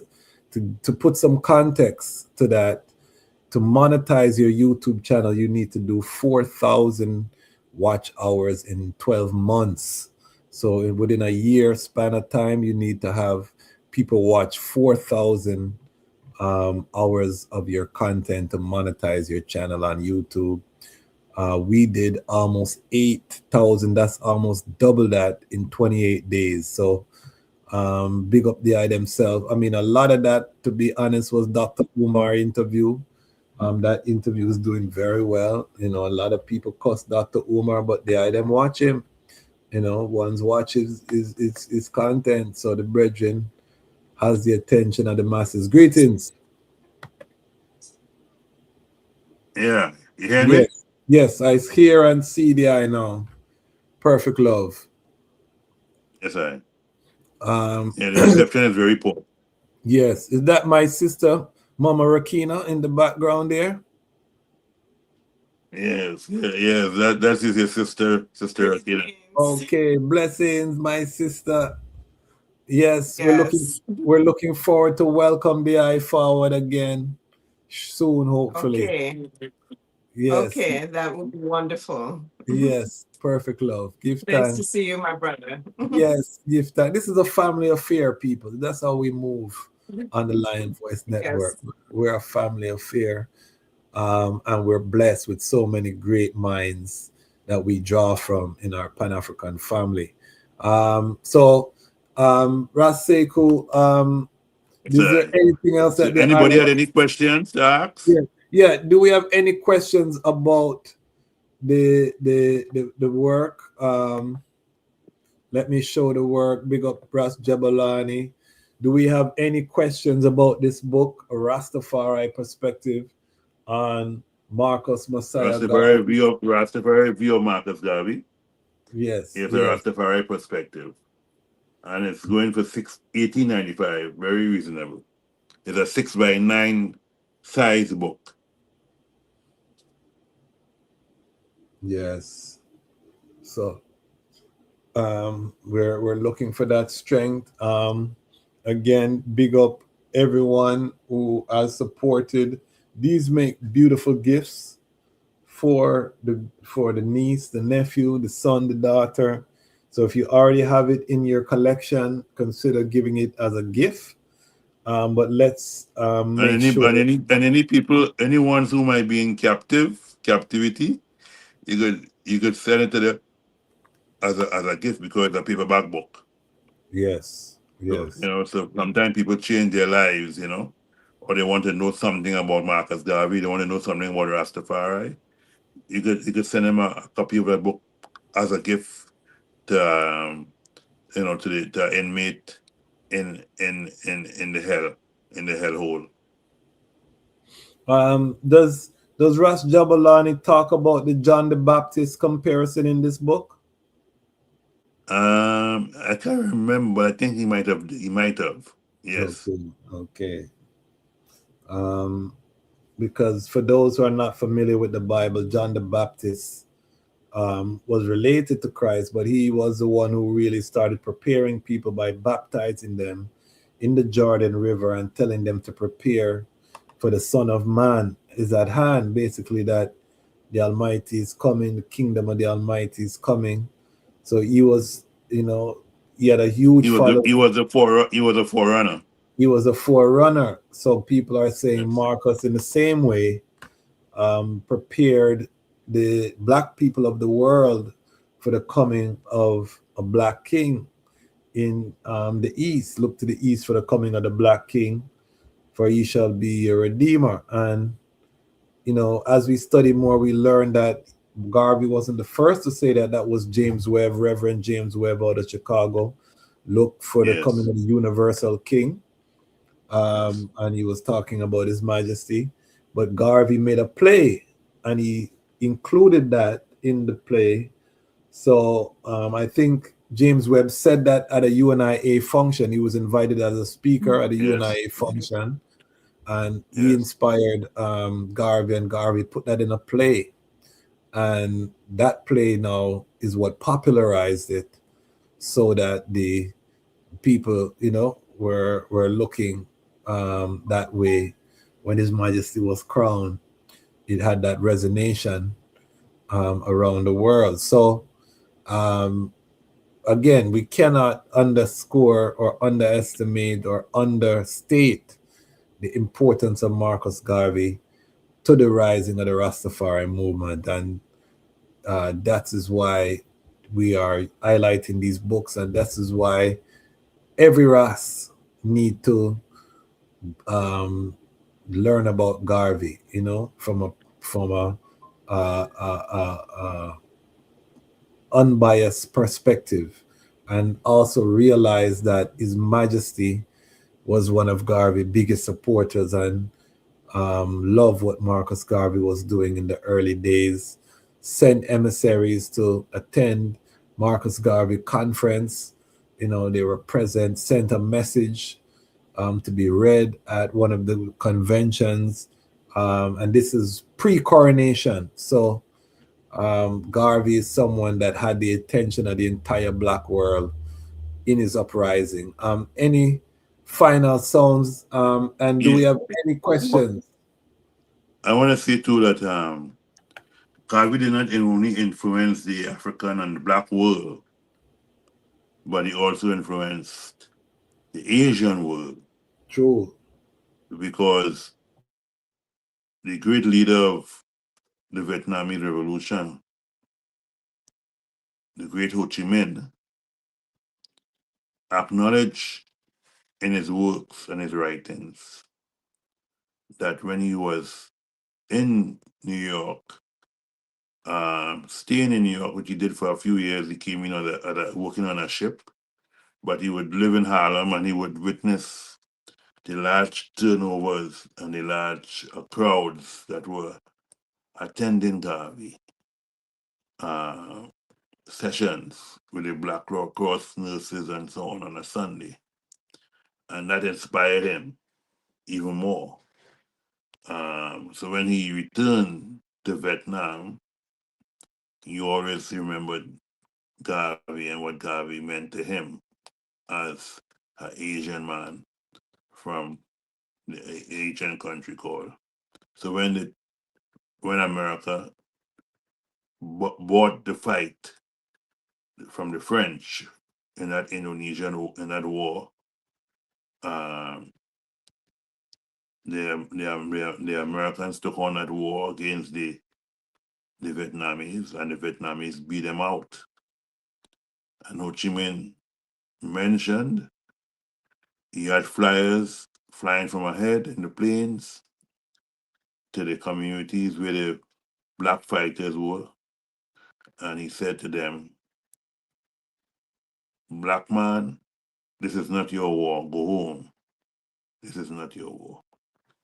And that is why the great Muhammad Ali, great fighter, activist, he indicated and said, "Why should I go and fight the Viet Cong? None of them never called me nigger yet." Yes, Marcus Garvey, crucial to the black struggle, to the African struggle. Give thanks. Give thanks, give thanks. So, family, I want to hear from my elder tomorrow that at least 10 copies of each of these books have been purchased by the global family. We can do it. This is once a month. So by this time, the item should be budgeting some of your money every month instead of you buy the fancy shoes, instead of you buy $100 bag of herb, you buy a 50 bag and put down 50 for a book which will live forever, that you can build a true berry. So I want us to normalize, regularize budgeting for these episodes so that every month when we come, the Lion Pride, I'm not talking to our casual viewers. I'm not talking to the peepers, and the people who not with what we're doing. I'm talking about the like mind, us that gather, that love each other, that show that respect in the comment section, that show up episode after episode, watch the Lion Pride I'm talking to. Let us evolve this Lion Pride to where once a month when we bring on the legend, we can, and I'm very intentional by calling him a legend while he's alive, because I don't want us to wait. And then when the elder is not with us, then we're making this big talk. Let the elder hear the impact of his work while he's with us, So definitely, you know what I mean? Save up whatever once a month, one book a month, that's 12 books for the year. If we have 50,000 of our 82,000 subscribers doing that, that's a good income stream for Frontline Books. I can guarantee Ras Sekou can start to make some plans and work around that. So let's build to that Lion Pride, where our faithful Lion Pride, we buy one book a month. So 12 books for the year. All the Lion Pride do that, and we are on to something. And if you can't afford that, then you buy 6 for the year. Or you can afford that, you save up, you buy 1 for the year. But try to make sure that this is part of the agenda, our strategic agenda. Again, we want Frontline Books like they have Barnes and Nobles, or some of these other chain bookstores in Babylon all over the place. We want Frontline Bookstore in every African country, distributing Pan-African books to the youths them. and ensuring that some of these brilliant works never die out, but they continue to uplift and edify our people. This is the liberation work. You know what I mean? So, yes, support Lion Voice Network, but in supporting Lion Voice Network, know that we have missions on top of missions, and one of them is literacy, one of them is promoting reading physical books, and one of them is putting capital into frontline books that will allow them to expand and to grow and to flourish across the four corners of creation, because it's time that the elder have the capital to input his vision. If you think my vision is great, imagine what an elder who has been on the battlefield for decades, before I was born, what his vision would look like if he had the capital to implement it. We want to see it while the elder still have strength, while he still have mobility, he can move around and can do things. So now is the time for us to full up his bank account and allow him to orchestrate the vision. And we do that not by getting a loan and giving him $1 million. We do that by buying a book once a month and everybody just doing their part. That's why we say every mickle make a muckle and one cocoa full basket. It's not about you doing the heavy lifting and trying to save the world. It's about you just doing something.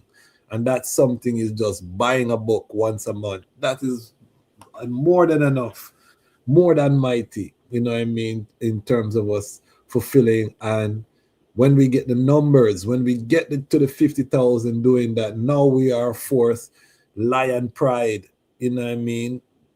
I'm not talking to the casual people. So if you're casual, thank you for your patience. We'll get to the last book and the other content, but I'm talking to our people, the Lion Pride family, that this is the work that we are embarking on to multiply the impact by, again, budgeting, purchasing one book every month as we do these episodes. We do it once a month.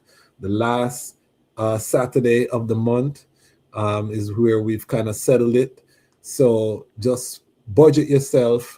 The last Saturday of every month, we're going to have Reading Ras on the Frontline, Lion Voice Live. I'm going to buy a book. So let us normalize that. Let us also normalize every time that we go live on a Wednesday or a Saturday, 20 people come in and give $10. Tonight we have 2 people gave a $10 contribution. Let's normalize 20 people giving a $10 contribution. Again, these are small little steps. Even though it's Armageddon, we're not telling people go out in the street and pick up arms and protest, but we're not doing that because we've tried all of that. It don't work. What we are doing is saying, let us pool together the economic power and put it to the people who are doing the work, and let those people who have demonstrated by their work that they are about the work, let them orchestrate. We don't reinvent the wheel. We don't need to reinvent no wheels around here. We just need to fund the vehicle, put gas in the vehicle, and let the vehicle drive. So any final words, Son, about this book here, Ras Sekou? Well, I want to say it's a book that I think that every man, woman, and child who want to know about Garvey and how Garvey influenced the Rastafari view should definitely get a copy. We have a lot of young people going on to college, first year, first semester. Give them as a present so they could at least have something that they could look back on. And when you go to college, especially in your first year, you have a lot of people who try to combat you in terms of your views to win you over. And it's good to have something about Garvey and what Garvey stood for, especially from the Rastafari perspective. And as I said earlier, if it wasn't for Garvey, if it wasn't for the Rastaman, the Rastafari woman, the Rastafari artists at Bob Marley, Peter Tosh, Lucky Dubé, Dennis Brown, and so on. Culture, Burning Spear, Mighty Diamonds, and many of the other great, some of them who dropped out over the recent years. But if it wasn't for the Rastafari reggae entertainer, we wouldn't know what nothing about Garvey. Garvey name would have been gone. So give thanks to the Rastaman. So pay homage to the Rastafari brethren and sisterin who continue to keep Marcus Garvey name alive, within our communities, within our irates.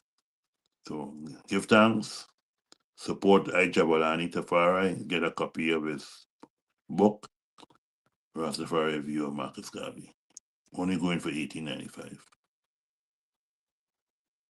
Give thanks. Mightyful.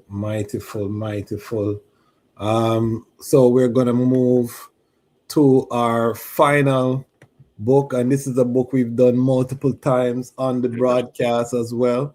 But it's no less important in its magnitude, and we couldn't do a show about seminal Marcus Garvey works without this book. So introduce our final book for the evening. Well, this book is the Philosophy and Opinions of Marcus Garvey, Volume 1 and Volume 2. Repeated again on Lion Talk, but this, as you see, is a hardcover book. Hardcover book. That means it's for notoriety, it's for a long time to save, to keep for your Tuberry, right? Have an index. So it's the only hardcover book you have of Volume 1 and Volume 2 in the entire world currently, brand new, right? And it's going from measly $30. $30 for this book. Red, Black, and Green, The Philosophy and Opinions of Marcus Mosiah Garvey, with writings, introduction, and foreword by Ras Sekou Tafari and Brother Ras Miguelon. So you need to get this book. As I said, it's a hardcover index, excellent, over 600 and something pages, Marcus Garvey, close to 700 pages. And you get it for only $30. You can get a paperback for $18, the cheapest paperback of a philosophy and opinion in the world. But you can get it hardback. Imagine that. We selling the paperback for $18. Some people selling the paperback for $25, $25.95. And we are giving you the hardback. We are giving you the hardback for $30. What a steal. So this is a sale. This is a sale because I see it listed. This is a sale because this book sells for $55. Yes, yeah, I see that. Right? So book sells for $55 because of the value of it, the worth of it. Look at it, see it? See the quality, hardback. Look at the hardback. Class. You see it? You see the hardback? Yes, we have a question here. They're asking if you ship to Canada. Yes, you ship to Canada, ship any part of the world. Okay, so that's the answer. Yes, we ship to Canada. So, brethren, put in your order. Canada Lion Pride, put in your order. $30 plus shipping. Which is an excellent price for a hardback. I sell my paperback book for $30. My book is very thick, but to get a hardback book for $30 is really unique, and everybody should be jumping on that offer. And this is 700 and something, 700 plus pages. Mm-hmm. Yeah. So, and the price of paper continues to go up. So But everybody, we giving the people a gift for your Trueberry to pass on to your nephews, your niece, your sons, your daughters. That they should have a copy of this book, hardcover, with index, because not even outside of Frontline book, paperback edition, none of the philosophy and opinions has index. Always has one. So check it out.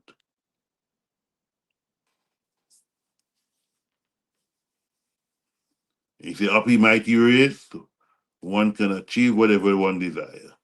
He said one of the most defensive weapons of the reach of African in the world today is the practice of what? Race first. In this, so we must know. Garvey never died.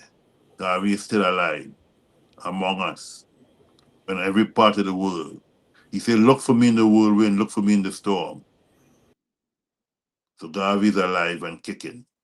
And we must make sure and keep his word alive. We must be able to organize in the same manner that he organized. That means to say we must organize organizations. We must organize and build schools. We must organize and build banks and industry. Garvey said when he looked around, he saw he wondered where was our man of big affairs. Where was the man of big affairs? Where was the man who was in charge of the African army, the African navy, the African corporation? And when he didn't see any, he said, I would be that man. I, Marcus Mosiah Garvey. So we all can be that man and woman. Following in the footsteps of the Honorable Marcus Mosiah Garvey.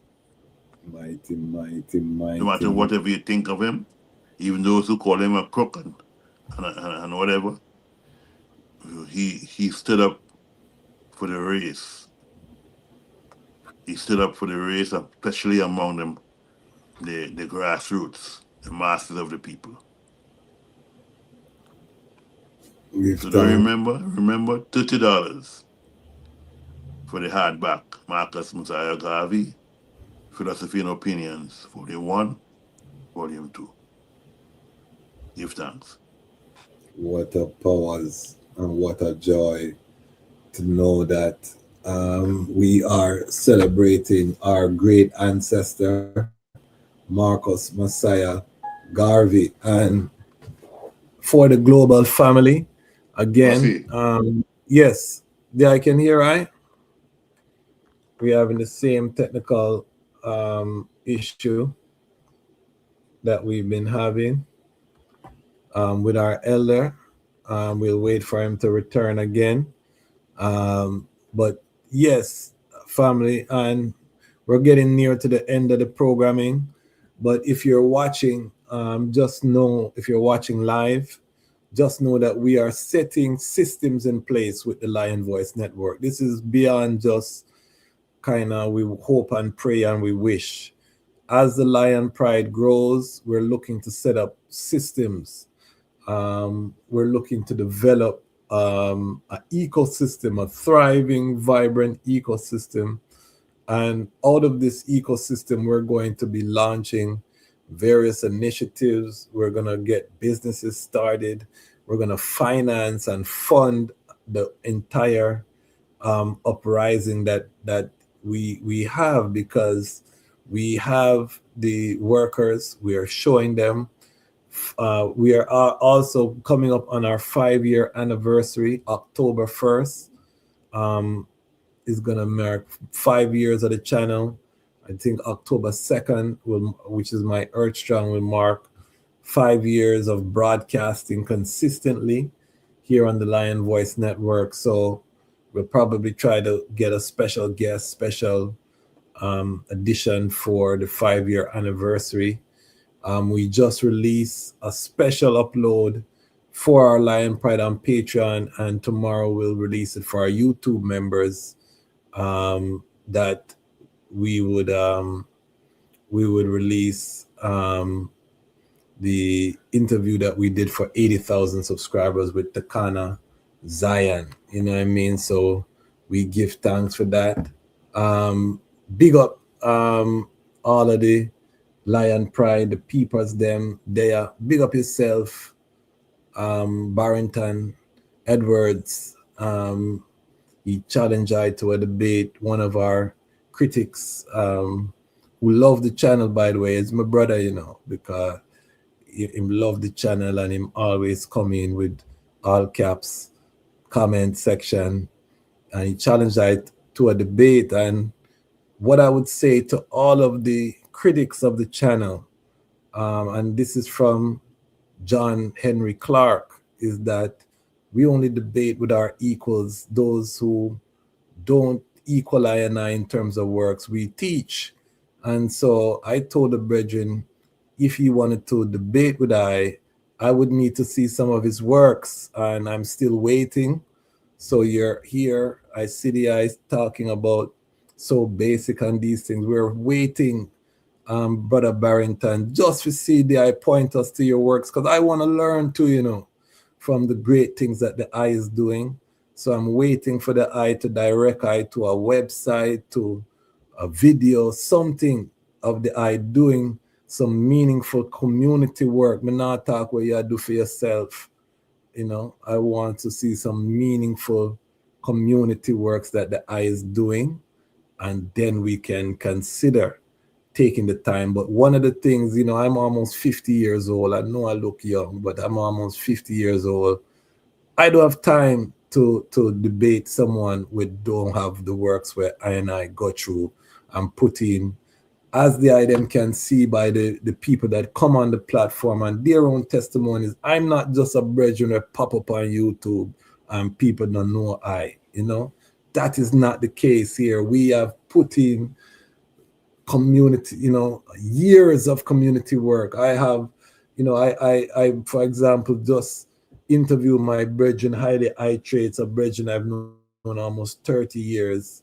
And, you know, I mean, this is the first time he coming on the platform, and these are brethren women know in real life, on the ground, doing works, then brethren book way up doing work, you know what I mean? So, and I was looking to see the I Barrington when I was here, because I always talk about Sizzla Kalanji, and I Trait is one of Sizzla close brethren, and I wanted to verify if them even know the I, because a lot of time people call people name and the man don't even know the I exists, and me know I Trait would have know say, yeah man, Barrington, you know, because him and Sizzla move.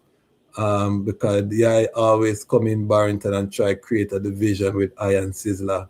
Don't know, say me and Sizzla sit down in him tour bus and reason and all a joy through my brethren I treat. Because I don't talk about who I know and who I, you know what I mean, reason with or who I interact with. I don't just talk about everything when I do. You know what I mean? So a brethren coming on here trying to create division, I don't know, say, I and the brethren in my try divide, sit down and all a joy already together. You know what I mean? So that's why I don't take time to debate people who just come on and have critics, but no works.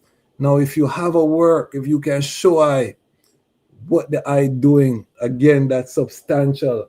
All due respect, I would take the time, and me and the I can reason about the different approaches to the works. But for me, because remember, you come at I workplace, Lion Voice Network is I and I workplace. You come at I workplace and I distract I from the work, and you don't have nothing for sure. That don't make no sense.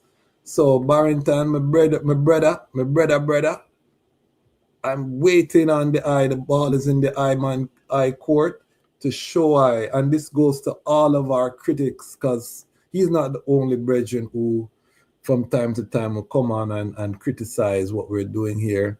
So for all of the critics who want to get I and I attention or I and I time, I am humbly saying, before I will engage with the eyes in a public forum, I have to do my due diligence and to see what community works that the item are doing, I'm here showing all of the work that I'm doing.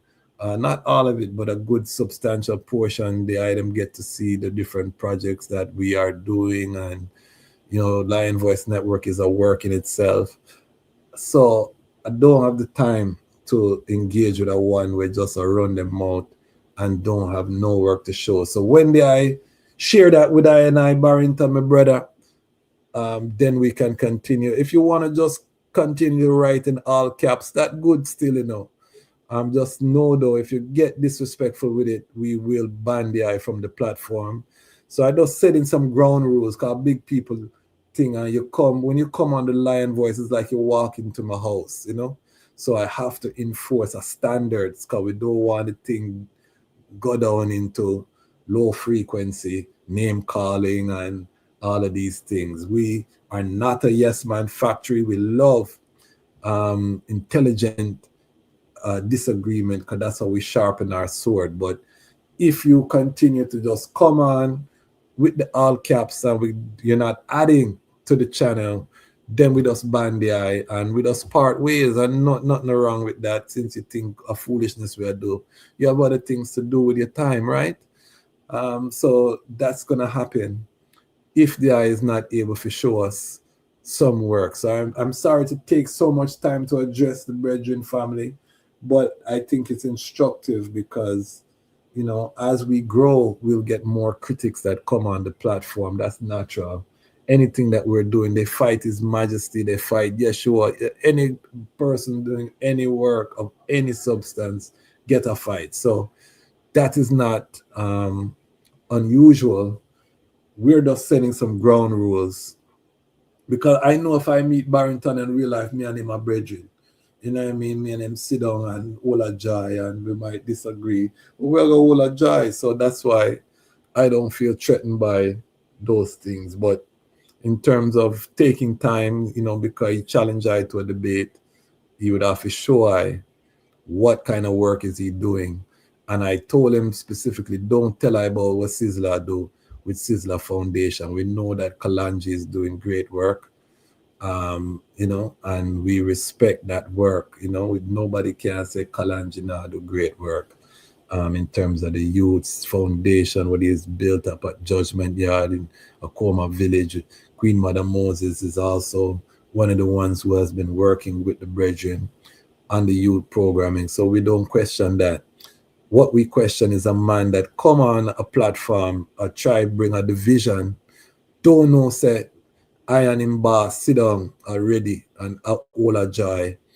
On his tour bus, by the way, there I don't know say that go on, Barrington. Because I not talk about those things. I don't talk about the people with them where me link with, and that happened through my brethren, I trade, set it up. So when you come with your divisive divide and rule tactics, I just laugh at the eye because we know the energy. But when now I see the eye challenge I to a debate, then I have to set some ground rules, not just for the eye, but for all of the critics them. And I'm warning the critics of I and I am one of the worst. I'm one of the worst brethren for you come and say not doing no work. It's terrible upon you when you do that, because you better stack up, because I don't even talk about all the work I do, for Ras Tafari on this platform, because enough things is not ready for public consumption. So when you come with an argument like a joke thing we are dealing with and those things, boy, you put something on your head top with that, my brother, because we have so much that we can share and we expect the same of the eyes. So I just put that out to the people. Sorry, family, I have to take that because the brethren is showing up more and more to the platform. All caps, writing, critics, name calling.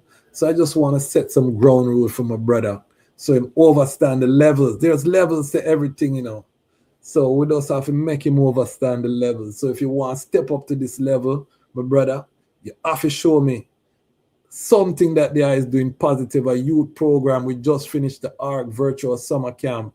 What are you doing for the youth them? You know what I mean? We have programs where we have done for the elders. What have you done for the Asians? What have you done feeding the sick, clothing the, you know what I mean, the Rastafari creed? What have you done?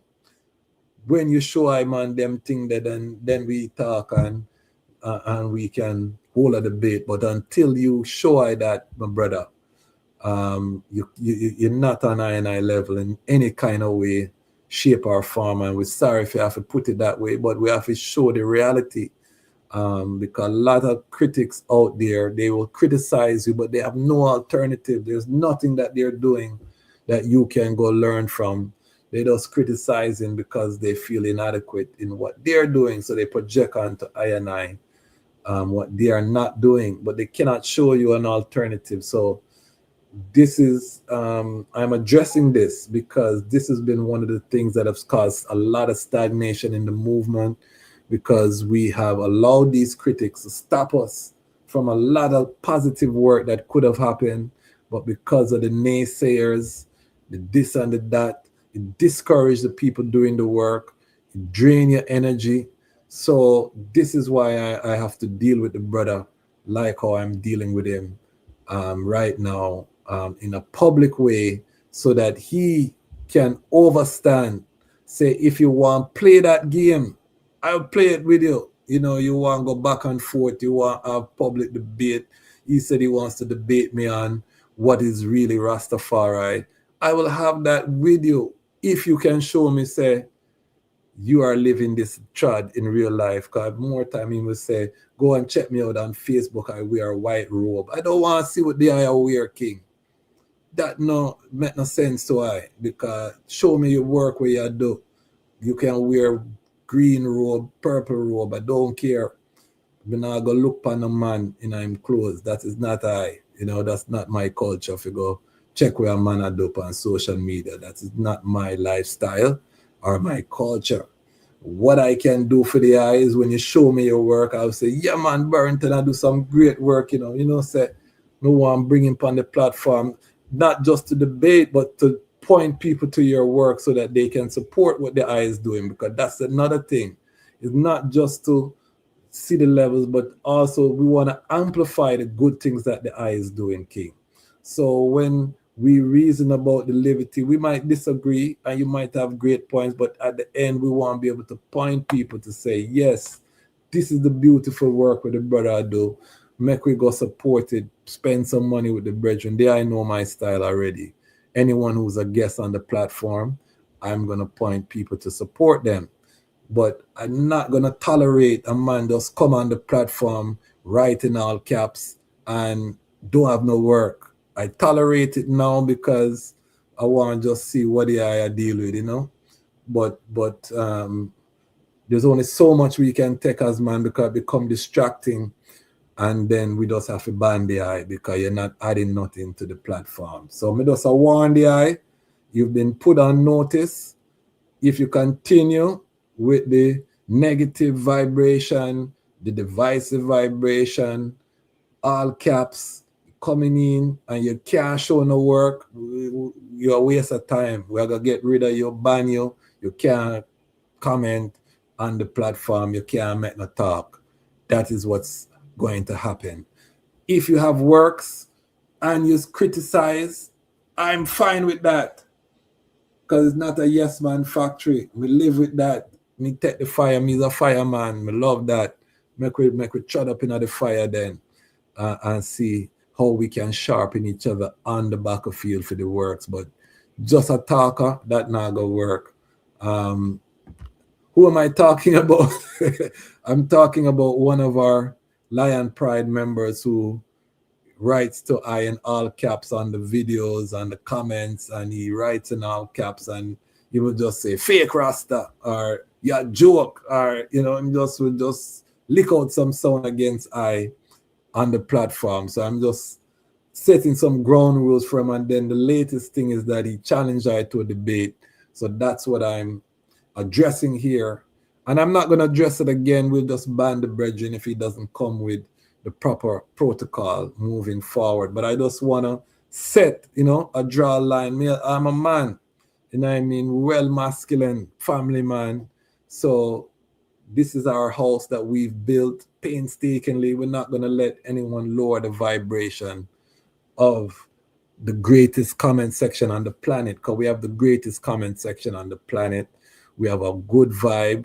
Not everybody agrees. We're rigorous. You come on the platform, you know, we have people, I get criticized, everybody get challenged, but we have a good time. We greet, we meet, you know what I mean? We have a nice vibe. But this brother just come with this divisive kind of energy. So that's who I'm talking about. And we just want to make sure that we have like minds and we don't distract. So we curate the vibe, and that is what we are doing. So I'm just saying, I'm sorry I had to spend so much time on it. I'm also waiting on Ras Sekou to come forward to do his last sound. But we have to set the ground, because a lot of time people just think, say, because we're Rastafari, that we think loosey-goosey and then kind of just run in on it and just do anything them feel like. No, the item know we not deal with no loosey-goosey around here. You know what I mean? This is an order and a principle. And this is not just a running thing. You just run in pan we and you just run off your mouth and you can't show with nothing where you do. No, we're not tolerating that, King. Brother or no brother. You know what I mean? Because he's probably my little brother too. So I have to just make you know all the thing, the order set. You want come in a big people place with them type of talk. Show us your receipts of what you do and not where you wear. Show us where you do. And if you can't show us where you do, keep quiet, keep your mouth, and just humble yourself, you know? All right, let's see. People don't know that side of eye, but we're very serious, you know what I mean? We like to tell joke, but me's a man just like every other man, and you're not going to come and feel like you're going to come bully eye on eye platform. That not going to work, you know what I mean? It's not going to work, King. All right, so we seal with that. I'm waiting. We're having a little bit of technical difficulty with our elder, but in the meantime, I want to just big up the Lion Pride. Akashic says the Lion voice is on the cutting edge. Love when Ras Sekou joins. Big up Akashic for the attribution.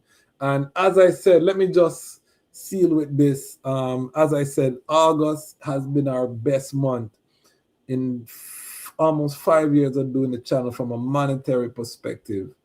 As I said, we've reached almost 8,000 watch hours for the month of August. A lot of that is the Dr. Umar, the Anthony Browder interview is doing very well. The Michael Duncan interview is doing very well. All of the interviews are doing very well from our Pan-African edition, our interview with Dr. Winborn at the EWF. We had a Power Pack month, and the item have responded by watching more content than ever before. We've never hit this much content watched, over 100,000 views for the month. So I just want to say this is encouraging, you know, as we come up to the 5-year anniversary. October 2nd is our 5-year anniversary of the channel. It's encouraging to see that even after 5 years, we're still, you know what I mean, we're rising like this. So continue to support the channel. We're going to go harder. You know, September, we have some big guests lined up. We're going to be going harder. You know, we're going to be bringing in bigger guests, more vibration. So we just need the item support. Again, I want to just normalize 20 people on every time we go live, $10. Just give a $10 contribution to the platform.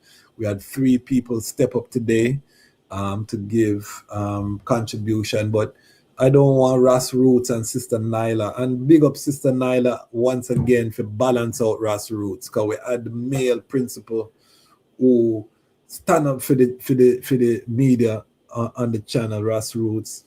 And now we have that balanced Sister Nyla, Empress Nyla, who really has risen to balance out Ras roots in terms of attribution. So big up Sister Nyla, Empress Nyla, big up Ras roots. But we want them not to be lonely. We want 18 more people every time we go live. Just come in with a $10. This is how we're gonna build up the channel, so that again we can hire an editor, we can start to Lego some of the hats that we wear. I enjoy, or I full joy wearing all the hats on the channel, but it's not sustainable long term. I can be the editor, the on-air talent, the booking agent, the graphics design, you know, all of the things them, the cameraman. I was out today filming at the Happily Natural festival. We're going to be showing some of that footage moving forward. But I'm doing everything myself. My queen, of course, is also giving strength. She's doing an excellent job with the clips, which is making such a big difference. My son is also coming on board. It's a family business, so big up to them. But, you know, we would like to hire a professional editor.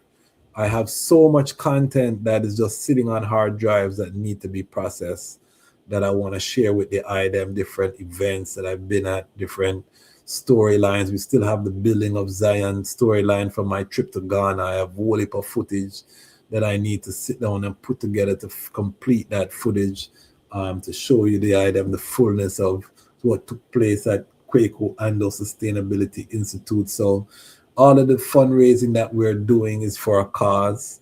Even though we've done better than ever, we have a long way to go before we can be full-time in this and before we can hire people. So we're going to continue to push for us to come together economically and just give the little attribution them. And again, we're not asking too much from any one individual. We don't want any one individual or two or three individuals to carry the burden. This is a collective vibration that we're looking to do. You know what I mean? We give thanks. Oh, big up Floyd Jarvis. We put up a clip with Ras Floyd, and I see the people that might give him a hard time with the American origins of Ras Tafari in the Western Hemisphere. But me see the brethren I deal with it very diplomatically. Big up Floyd Jarvis. Ras Floyd say.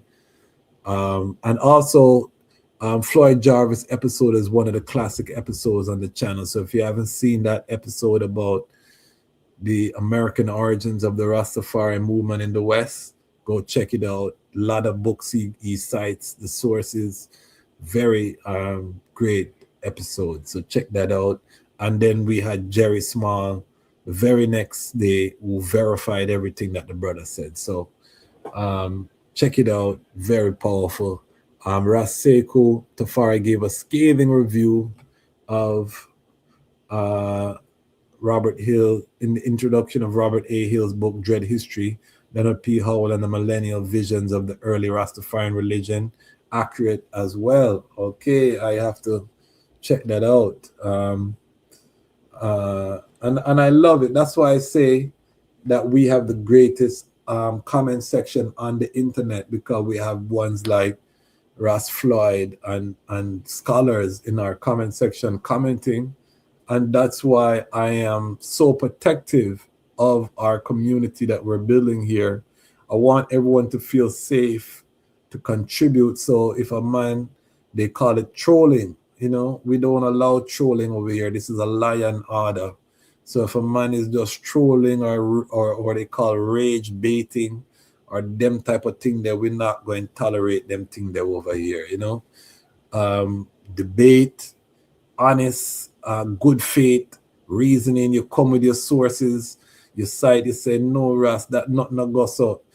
Like our brethren who's in our comment section, who changes name every episode. I don't know if he's a CIA or a FBI, but the brethren add value because he's posting about the Aksumite Empire. He's peppering you with all the facts where him learned. So he's adding value to the comment section because when we do our review or we play the comments at the end of the show, you're learning things that the brethren, I don't know if him using AI, what him a do, but he's adding value. He disagree with everything where we say on the show, but I happily keep him as part of our family. And he also contributes financially to him. Will also contribute financially to the platform. So it's not that we are trying to create yes men over here that if you disagree with the Chaz match, then he might go pick you out and pick on you. No, it is the manner in which you go about things, because we want to keep this space that we're building, this community that we're building, we want to keep it, number one, loving. We want to keep it rigorous, academically rigorous, and we want to keep it, you know what I mean, within an order.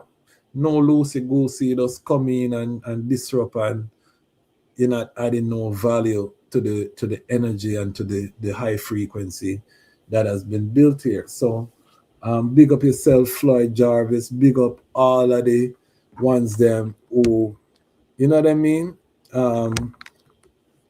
who are making this to be a historic platform. I was at Happily Natural Day, and a brethren just come up to I and say, Lion Voice, not a Ras, just a regular black man, you know, and I'm sure I keep up the great work. So the thing is penetrating. I'm in Richmond, Virginia, by the way. I'm in the American South. I'm not in Kingston, Jamaica. I'm not in Accra, Ghana. I'm not in Tanzania or Kenya.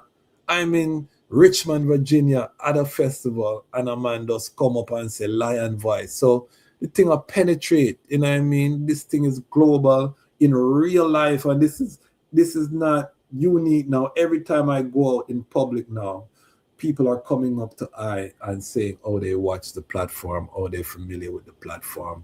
So this is a real movement that we're building, and we're very protective over the space. So big up everyone. I'm not seeing Ras Sekou come forward, so we're going to seal up. It's 10:30 on the East Coast. Big up to all of our family globally. Remember, please,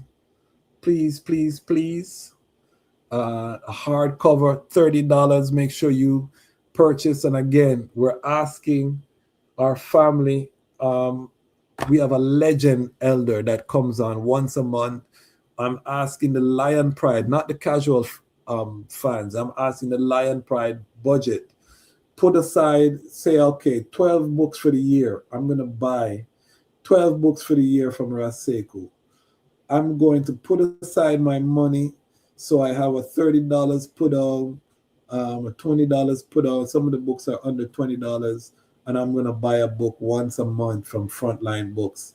If all of the Lion Pride does that, we have over 82,000 Lion Pride. This is how we're going to crumple and cripple and paralyze Babylon. Not by, a millionaire or a government giving us reparation because we write a nice letter and they feel sorry for we, or they feel like today is the day for justice. That's not going to happen until we demonstrate that we have power ourselves, that we believe in ourselves. And how we do that is by supporting our elder Frontline Books. So again, I'm going to say it again. This is for the Lion Pride, not for casual viewers, not for people just passing through. This is for the 82,000 people who press subscribe, who said, you know what, I like the vibe over here. Because if you subscribe, you're part of the Lion Pride. So this is for the Lion Pride. Just saying, budget, 12 books for the year. It's doable. We can do it. We do other things with our money. We can, if we let us live to see Ras Sekou flush with cash and able to execute his vision, full vision for Frontline across the continent, because he's not short of capital. let us as the Lion Pride make that happen. Don't care about what going over there so with them people there or that people over there. So we as the Lion Pride family and community make I and I do that. So I leave the item with that. Reading Ras on the front line, another classic episode with the geopolitics, with the 3-book selection, one of our staples here on the Lion Voice Network. Big up Deaky Spliff, my good brethren who's in Jamaica. Big up yourself, Deaky. Long time we not see the eye. All of my Jamaica family, them, all of my Jamaica family. I just interview one of the up and coming artists in Jamaica that's coming. I have so much ammunition in the chamber right now that I have not released. And again, this is why we need an editor. But I was reasoning with this artist, upcoming artist out of Kingston, Jamaica, and him said, "Brass, we are watch. We love the information, we love everything with the I do. So I have to big up my Jamaica Lion Pride family, them. You know what I mean? Jamaica's always in our top 5 geography for the channel. And to me, as a born Jamaican, that makes I man feel proud. I didn't grow up in Jamaica. I grew up in Toronto, but I was born in Jamaica. So I always, culturally Jamaican, I mean, no question, because my parents are Jamaican, my family is Jamaican, grew up in the diaspora as a Jamaican. It's not until I took on Ras Tafari that me say, we're not giving up a continent for an island. So the fact that the platform is so popular in Jamaica, it make I man so it make I man feel so irie. So I give thanks. So we're gonna seal up. Now we're gonna take the time again. We're gonna be here on Monday. We're a special pop-up episode with attorney Cheryl Murray Powell. So stay tuned for that. We'll be putting that out. This is just came up. Special pop-up episode Monday evening. Cheryl Murray Powell. Stay tuned for that. She's gonna talk about her seal up as the International Ethiopian World Federation president and what she's doing now. She if you know Sister Cheryl, she don't pause. So we're not even going to spend so much time on the EWF portion, but she, has agreed to come and give some sealing sounds as the outgoing, the former president, because she had so many appearances on the broadcast as the international president. And we want to demonstrate what the peaceful transition of power looks like. I think that is so important for our organizations, and EWF is shining right now because they have done that. No mix-up, no re-tete. She was president, she passed it on to Dr. Winborn. Dr. Winborn has taken the baton, and we're moving on. We have whole heap of work to do, so we give thanks for that. I got the interview with Dr. Winborn through Sister Cheryl. She gave me the number and set up the link. So, I really have to just big up the EWF for demonstrating how an organization can have a peaceful transition of power the right kind of way. And we're going to get her final sounds, her reflection on her tenor, but most importantly, moving forward, because she's really now going into Ethiopianism and the history of the connection of Ethiopia with Black America and the wider diaspora. And we're going to hear about some of the work that she's doing. Very exciting. So pop-up episode Monday evening, 8 p.m. Stay tuned for that. I think it's 9 p.m. Sorry, 9 p.m. late night edition. So stay tuned for that. Wednesday, we're going to be reasoning with the Atlanta Global Rastafari Conference family. They have Ethiopian New Year's event and a coronation event that they're planning for. So we're going to have a panel discussion with our Atlanta Nyabingi family, Rastafari family, Empress Janana, her son, and Ras Tariq, which is a brethren I went to Howard with. I have not spoken with or reasoned with the brethren in over 20 years, so I'm excited to reason and catch up with the brethren. Is one of the first Ras from down south I ever met, Ras Tariq. So looking forward to reconnect with the brethren. So that's Wednesday. And next Saturday, we'll be reasoning with Dick Gregory's son, Baba Johanse. Dick Gregory, as you know, is a legend. We have his son. His son is actually one of my children's teacher. He taught both of my youths, but he's teaching my son. And my son goes to a Pan-African homeschool collective, which the brethren is also a part of. So I've been able to become close with the brethren. So we're going to have Dick Gregory's son next Saturday. So again, we're going to be continuing with the big interviews. I'm working on some big things behind the scenes, some names, legendary names.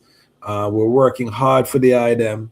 So, support the platform. I mean? We're putting in the work for the item. So please just support I.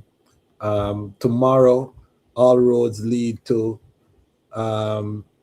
Sankofa, my brother Bingishan, Washington, D.C. family report. I will be there. I'll be hosting as the MC. So if you're in the Washington, D.C. area, film screening, book signing, Sankofa Books on Georgia Avenue at 3 p.m. I will be there. So we have a lot going on, family. We're continuing the journey. Pan-African History Month is sealing. September is New Beginnings Month, Ethiopia New Year 2019. We're coming into 2019, so we're preparing with all due respect, all due vibration. So just continue to support I, and I will continue to support I community uprising. Pan-Africanism. This is Dr. Umar Ifa. I went too fast. Say me have to do my special outro. I can't just bring up the thing them. But I'm on the road by myself, no queen to run the production. So when you see them little glitch there, is I working by myself, and the queen is not present. Big up my queen anyway, she there. But yes, we are continuing on the journey. Gratitude for everyone making August our best month in the history of the channel. Again, almost 8,000 watch hours, 8,000. And just to give context again, YouTube has changed its rules from 4,000 to 8,000. So you have to get 8,000 watch hours in a year to monetize your channel. We have done that in 28 days. In 1 month, 8,000 watch hours, which has made this the most, in terms of monetization, the best month that we've had in the 4 3/4 years that we've been doing the program. So give thanks for the item watching. And it's not just the new episodes. Ones are going forward and watching in the archives and full enjoying some of the older episodes, which we have an abundant amount of classic episodes. So feel free, go forward, watch the old episodes, and just continue to support Rastafari independent non-aligned media. Why? Because the time has come for the Lions to tell our own story.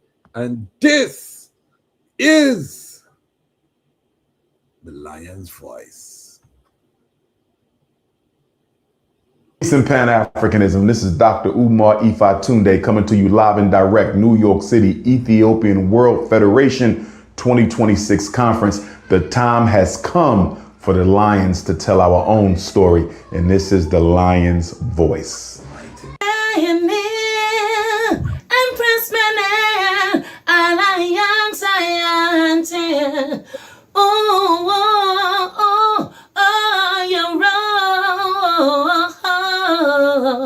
Universally unfold, be told. Blessed love, this is a Tege Idama, and it's time for the lioness and the lions, for I voices and stories to be told. This is the lion's voice, Ras Tafari.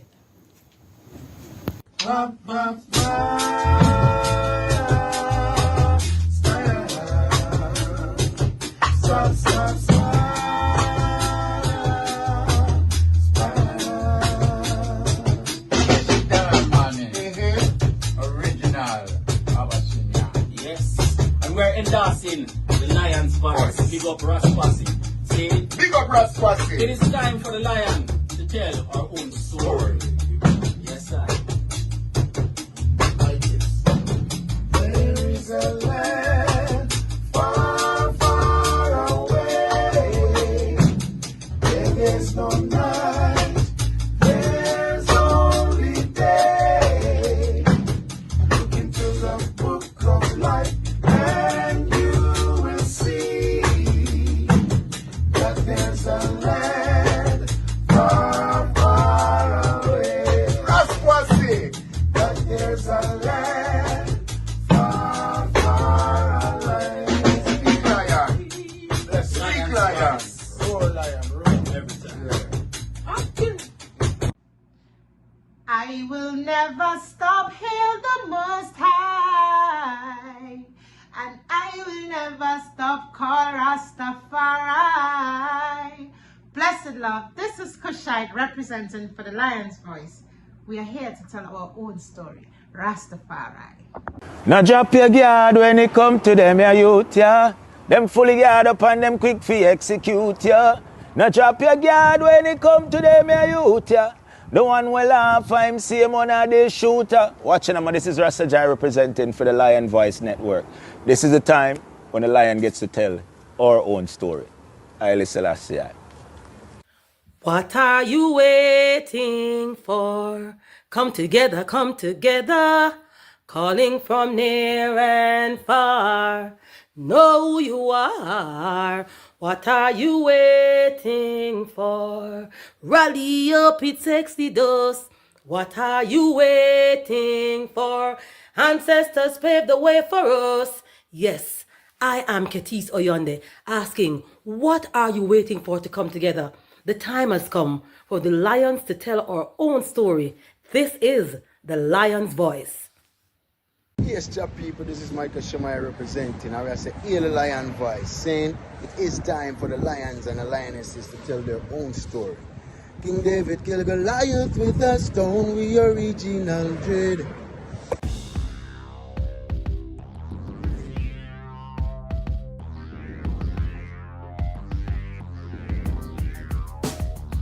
Well, lion voice, tell them that's the people first choice. Lion voice, make the lioness them feel nice. Lion voice, with the lion cubs we sacrifice. Lion voice, got to show the people them the life. Lion voice.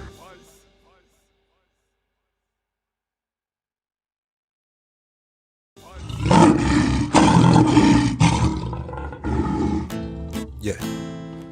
I shall lift up I eyes unto the hills from whence cometh I help.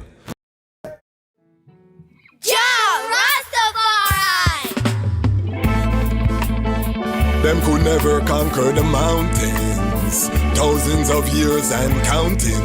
Ethiopia rise again unto the world. Now we are announcing. Them a plan for war, we a plan for peace. And now we see them wanna go dismantle the base. When the trumpets